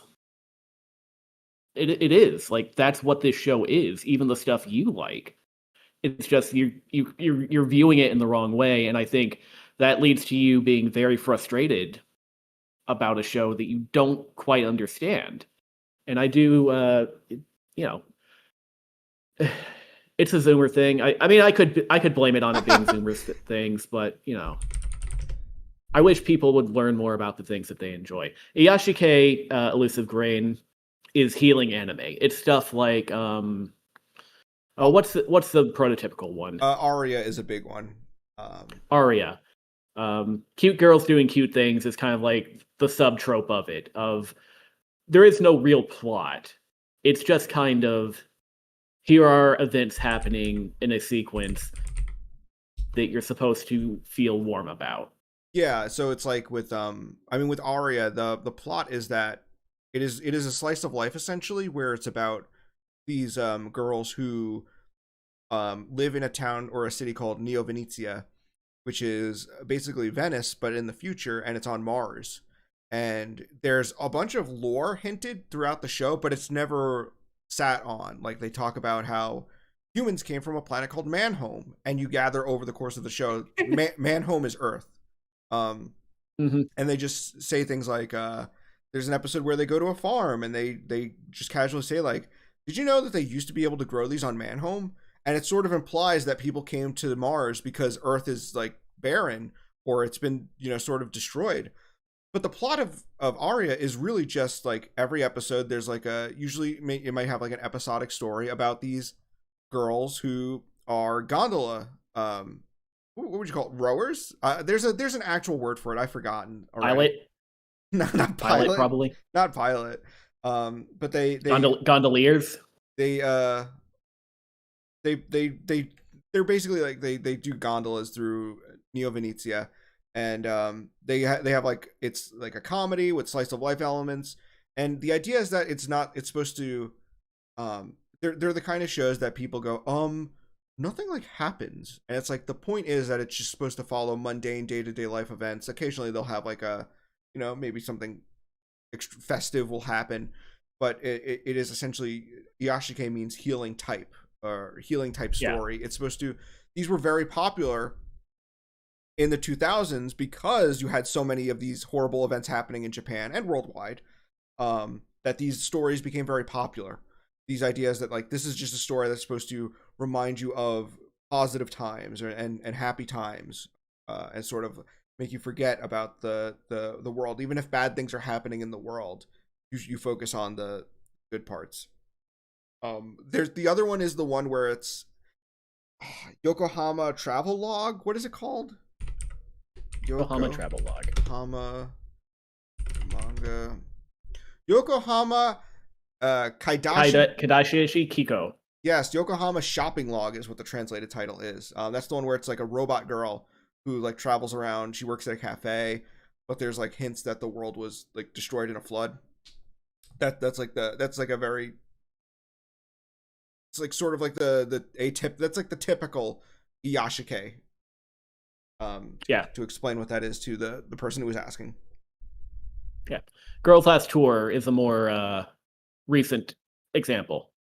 Is that Iyashike? I didn't know how serious that show got. I've never seen it, is why I'm asking. It's definitely darker, but it's I guess it would just be slice of life. I guess it probably wouldn't be Iyashike, but feel good moments. Calling myself out, I just looked it up on Wikipedia. Wikipedia does call it an Iyashike. Cool. I felt warm about it. I can see other people not. That is very funny how like I noticed that like these Japanese genre titles have started appearing on Wikipedia when they weren't even just a few years ago. They I think last year when I checked, Familiar of Zero didn't even have an isekai tag. That's wild. It does now. I just double checked, and it absolutely does have an isekai tag. It should. It better. It's better. Familiar of Zero, more like Patient Zero. Am I right? Patient Zero of isekai. Isa Y. I think we can wrap things up. If anyone has any like questions, comments, anything else they want us to talk about, we can go without spoiling the atmosphere of the. Oh, they're just talking about Girls Last Tour. Yeah, if there's anything like you want us to have questions about in terms of like researching or anything in the space that we've talked about today, let us know. We'll just sit back for a couple minutes. Let's see what rolls in the chat, and then we'll go from there. Yeah. Truth, are you working on anything fun at the moment? I'm not. I'm kind of researching without purpose at the moment. I've been looking at old business wires about 4Kids to kind of get because 4Kids kind of comes with a lot of assumptions from people of our generation and even younger generations who weren't necessarily around for it. So I'm just kind of getting a sense of like, okay, people say that 4Kids kind of fell off when they lost the Pokemon license, and I don't think that that's true yet. I'm still getting there, but I think there's a better case to be made for it. I don't know if that will ever become a video, but I've been obsessed with tracking it for the past few days. That's where I got like I've seen you posting, schedule. Yeah, I've been seeing you post your stuff. It's so funny that you actually had a response from the iconic Stephen Foster of ADV Films. Yeah. Oh, jeez. What did he say? He was the one that said like, "Oh, Pokemon is going to be a flash in the pan." Yeah. A lot of mainstream media was willing that into existence in 2000, and there is a decline that happens in 2001, but it is still like after Yu-Gi-Oh! And SpongeBob and one other show, it's like the fourth most popular kids show well into probably when Cartoon Network got it. It's like there was a YouTuber, not gonna say who, but people were like, "Oh, he fell off. He's only getting like 2 million views a video now." And it's like, dude, I wish I was getting 2 million views a video. Like, that's not falling off in my opinion, to be quite honest. Man, the Serena video got 12,000, and at about 5, I started getting enough comments where I was like, I don't know if I ever want to be so big that big. I want people to acknowledge me without engaging with me, I guess. How did I verify influences on so if you notice in that video, I actually say one of the few influences that we know is confirmed is JoJo's Bizarre Adventure because Takahashi has talked about it. I do explain that I do say in that video that most of these are conjecture. They're like assumptions, but educated assumptions. When I get to JoJo's, I say this is one that's actually confirmed because he did say that JoJo's Bizarre Adventure Part 3 was an influence on him. He liked the idea of characters who had to battle each other, but it was more like focused around strategy. And then also most of the arc is set in Egypt, so that may have been also been an influence.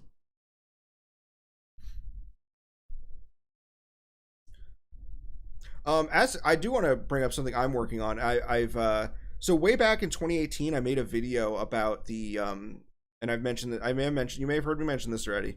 I made a video about the Cyborg 009 Hollywood movie that never got made, and Yes, it's an old video and it's a lot of me posturing based on what little sources were available. But if you hadn't heard, last month I actually did an hour-long Zoom call with the producer who worked on that project, and he worked on it from about 2006 to literally 2013. This was like a 7-year project, and it wasn't like the only thing he was doing, but it was like the way he explains it is that it was something that while he was doing other work in the background, he was always still going to meetings and hiring people to produce scripts and story treatments. So he's like, yeah, it was always something in the background that he was working on over the course of 7 years.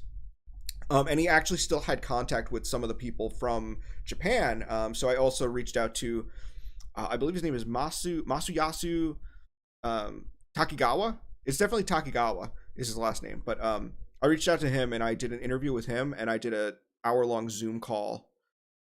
Yes, 7 years. Sometimes movies are like that, where it's like they're not. A movie might be like in production. Like, he used the term developing, which means that it's like, I guess you could say it's on the back burner, where it's like as he's working on other projects, it's something on that he does on the side, is that he works that when it's like, okay, when I'm not busy with doing this work, I get on and I do my Ishimori stuff. So over the course of 7 years, it was on and off, like doing meetings and creating story treatments and commissioning art and commissioning like story takes like from people, like basically sitting down with artists and going, how would you do this story?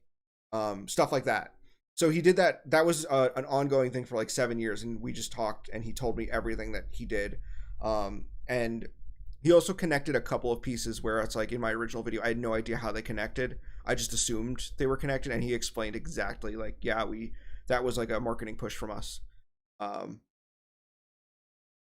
How do you translate Japanese sources, or at least translate them somewhat accurately? I called the last couple of minutes of the stream. So what we basically said was that if it's something like a big book, or if it's like a magazine that's pretty comprehensive, and we're only looking to translate a small section, you can use AI or Google machine translation to find the section you're looking for. And then we send that section out to a translator. Wendy, who might still be in the chat, is generally the one we use. But there's a couple. You can usually find translators on Twitter, maybe Blue Sky. I don't really use Blue Sky that much, but Yume and Wendy both have like at the time at least, Wendy had commissions opened, like an artist would have, and you can reach out to them and ask for what would the rate be if I wanted to get this translated. And they could tell you your rate, and a lot of them are pretty open, like you can negotiate based on like how much you're asking them to translate or how difficult the material is to translate. So yeah, that's generally how we do it. Yeah, translators like getting work, by the way. So you're not bothering them by asking to can I pay you to do work? Right. Especially if they have like commissions opened in their bio. that means they're looking for people to reach out to them. Yeah. How do you feel about these types of misinformed or even good informed videos having a clickbaity title, and how these creators can stop these types of stuff? If it's good information with a clickbaity title, I don't give a shit. So I can look the other way. Yeah. That is the thing. I actually said, maybe I said this in a video. I don't know. I talk a lot of shit, but like I have used the red circle in a thumbnail before, because I'm just like, what do I put for this fucking thumbnail? How do I get a thumbnail to get? Because your main thing is you want people to watch the video, and I understand sometimes, and that sometimes that means the icon, making a clickbaity title, making a clickbaity thumbnail. You just need people to watch the video, right? If the video is good, then I suddenly don't give a shit. I'm like, hey, you got me to watch a video and I liked it. So by all means, do what you got to do to get someone to watch it. If the information inside is good, by all means, like put as many red circles and arrows as you need to in the thumbnail. That's how I see it. Put an anime girl on that thumbnail. Hell yeah. That was something I noticed where it's like creators who weren't female or like trans, but they would have like a female avatar for themselves and just to put that in the thumbnail. And at first I was like, oh, that makes me mad. But now I'm just like, do what you gotta do. If it works for you, it works for you. There was this one Pokemon YouTuber who he uploaded a video. I won't talk about the content so that you can't find him, but it was very clearly AI generated because the two anime girls he had on it were wearing clothes that were not part of their normal design. Not in like they were wearing a sexy costume. It was like, this is made to look like what they normally wear, but there are some very clear flaws with it that an actual fan who was getting an artist to do a thumbnail would know. And the next video he did was like, I'm leaving. I want to talk about Jesus, and my channel is getting closed down. So I hope someone tore him a new asshole for it. Respect your anime girls. That's so funny. Did he say the iconic phrase, I never claimed I was an expert? I don't know. I didn't watch the video. When I see a thumbnail like that, I'm like, you probably have nothing interesting to say. The subject of the video was also one of those. It's just like, there's nothing interesting you can say about this. We did talk about this, but I do want to just say it again. My favorite person to go, I never claimed I was an expert, was the guy. I won't say his name, but Joe from the channel Pause and Select made a video where he ranted about how people don't talk like intelligently about isekai, and it frustrates him because he's someone who spends a lot of time researching that genre. And he called out 3 channels, and 2 of the channels he called out were like million, like, okay, it was Guguk and the Crunchyroll YouTube channel. Like, those are million subscriber channels. It's like they probably don't even care that Joe called them out because they're so big. They're like, we're still millionaires, bro. Right. Yeah. And then the other one was a channel by a YouTuber who has pretty big. They're like 80k subs, but like that's like much. That's more like, okay, that's a more personal number, I guess you could say, right? Sure. So that was the guy who, when Joe did his rant and talked about like, these are my issues. I'm sick of people talking about isekai like this. I'm sick of people saying Yu Yu Hakusho is an isekai. he's like, just please do research. You can find sources. You could do all these things. And then the one with 80k subs was the one in the comments who was like, first of all, I never claimed I was an expert. And then a wall of text about how he's really smart about other subjects like film. Just to be like, it clearly just like sort of boost his own ego a little bit after being torn down a bit. And then at the end, it's like, and by the way, I'm going to be at Anime Expo. So if you want to tell me this in person, why don't you show up there instead of hiding behind YouTube comments? Which is my favorite way to respond, is like with thinly veiled threats to fight people. Hell yeah. The only thing that could have made it better is High Noon at the Alamo. Let's fucking do this. People are so funny. Joe fights a good fight at Anime Expo. Yeah, at Anime Expo. He lives in Japan. Well, it's close enough. I think Joe is in Bennett the Sage's, not Bennett the Sage's. Who's that? Bennett the Sage is also in this book. Chris Stuckman's book. Um, a book I have no personal interest in ever touching, but I do think Joe is in it. I think he talks about where it was Chris Stuckman. Um, watch Chris Stuckman made a book where it's like a bunch of I don't want to say famous, they're not all necessarily famous, but a bunch of YouTubers talking about popular anime or anime that were important or important to them. And I believe Joe is in there talking about Please Teacher. Um, but the real reason to read that book is for hearing Bennett the Sage talk about Belladonna's sadness. That's like, you know, when you think of who should tackle a complex story, like you know, and something that's historically as relevant as Belladonna's sadness, I think of the guy who watched Dragon Half and said, quote, English is scientifically the funniest language. That's such a good quote. It is a good quote. Dude, Chris Stuckman is making a horror movie, and it just looks like the Blair Witch Project. But I am curious to see how it turns out. I didn't like the ARG he made for it. I thought the ARG was low key boring, to be honest. But I am curious to see how the movie comes out.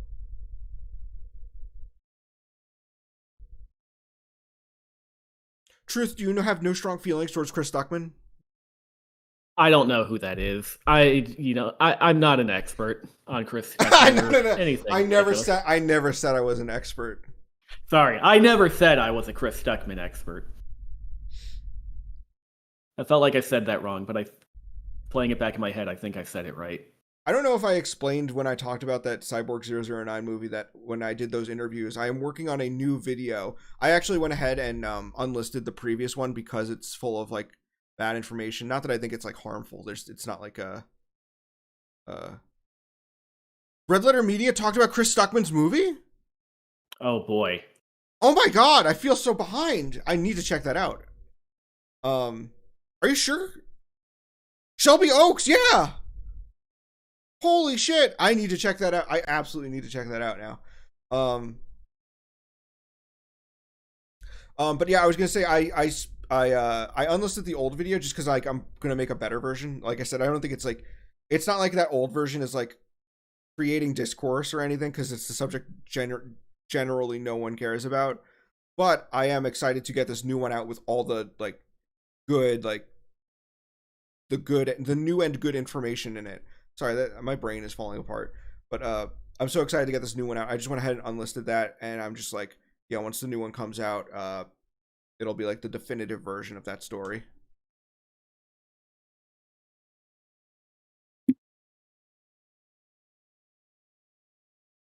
Spend a good amount of time on the behind the scenes aspect. That's so RLM coded.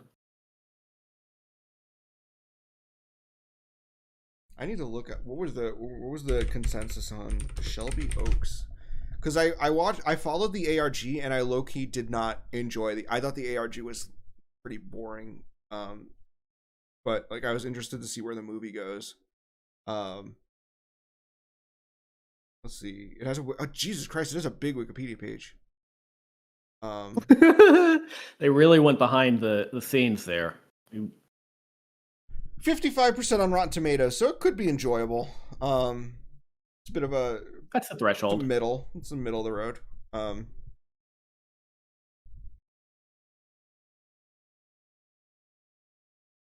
The poster gives me Skinamarink vibes, but I also didn't like Skinamarink personally. Sorry if anyone feels threatened by my opinions on Skinamarink. I'm just speaking my truth on Skinamarink. I'm so glad that you are so brave and so willing to be controversial, John. Yeah, I never said I was an expert on Skinamarink, but like... It sucks. You don't like Skinamarink? I don't fucking know what Skinamarink is.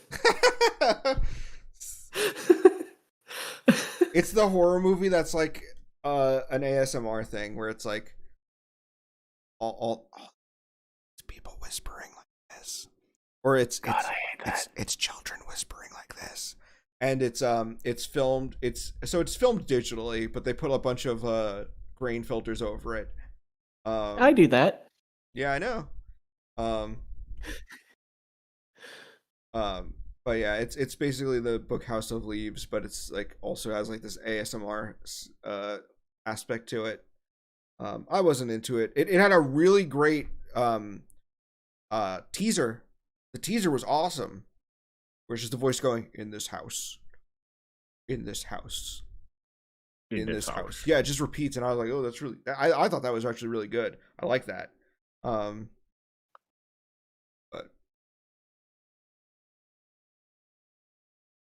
yeah, I think that's about it. Any final comments? Truth or deal? No. Just to plug my stuff again for those of you who don't know who I am. I make Pokemon videos that are far more conscious of the greater anime sphere, and I think that I think I qualify as an anituber for that way. Eventually, the community will piss me off enough that I do other stuff. So look forward to that era of my life. Yeah, and if you don't know, my channel is Mercury Falcon. You can look me up on YouTube. By all means, go ahead and subscribe. Yeah, I think that's about it. Yeah, send him super chats.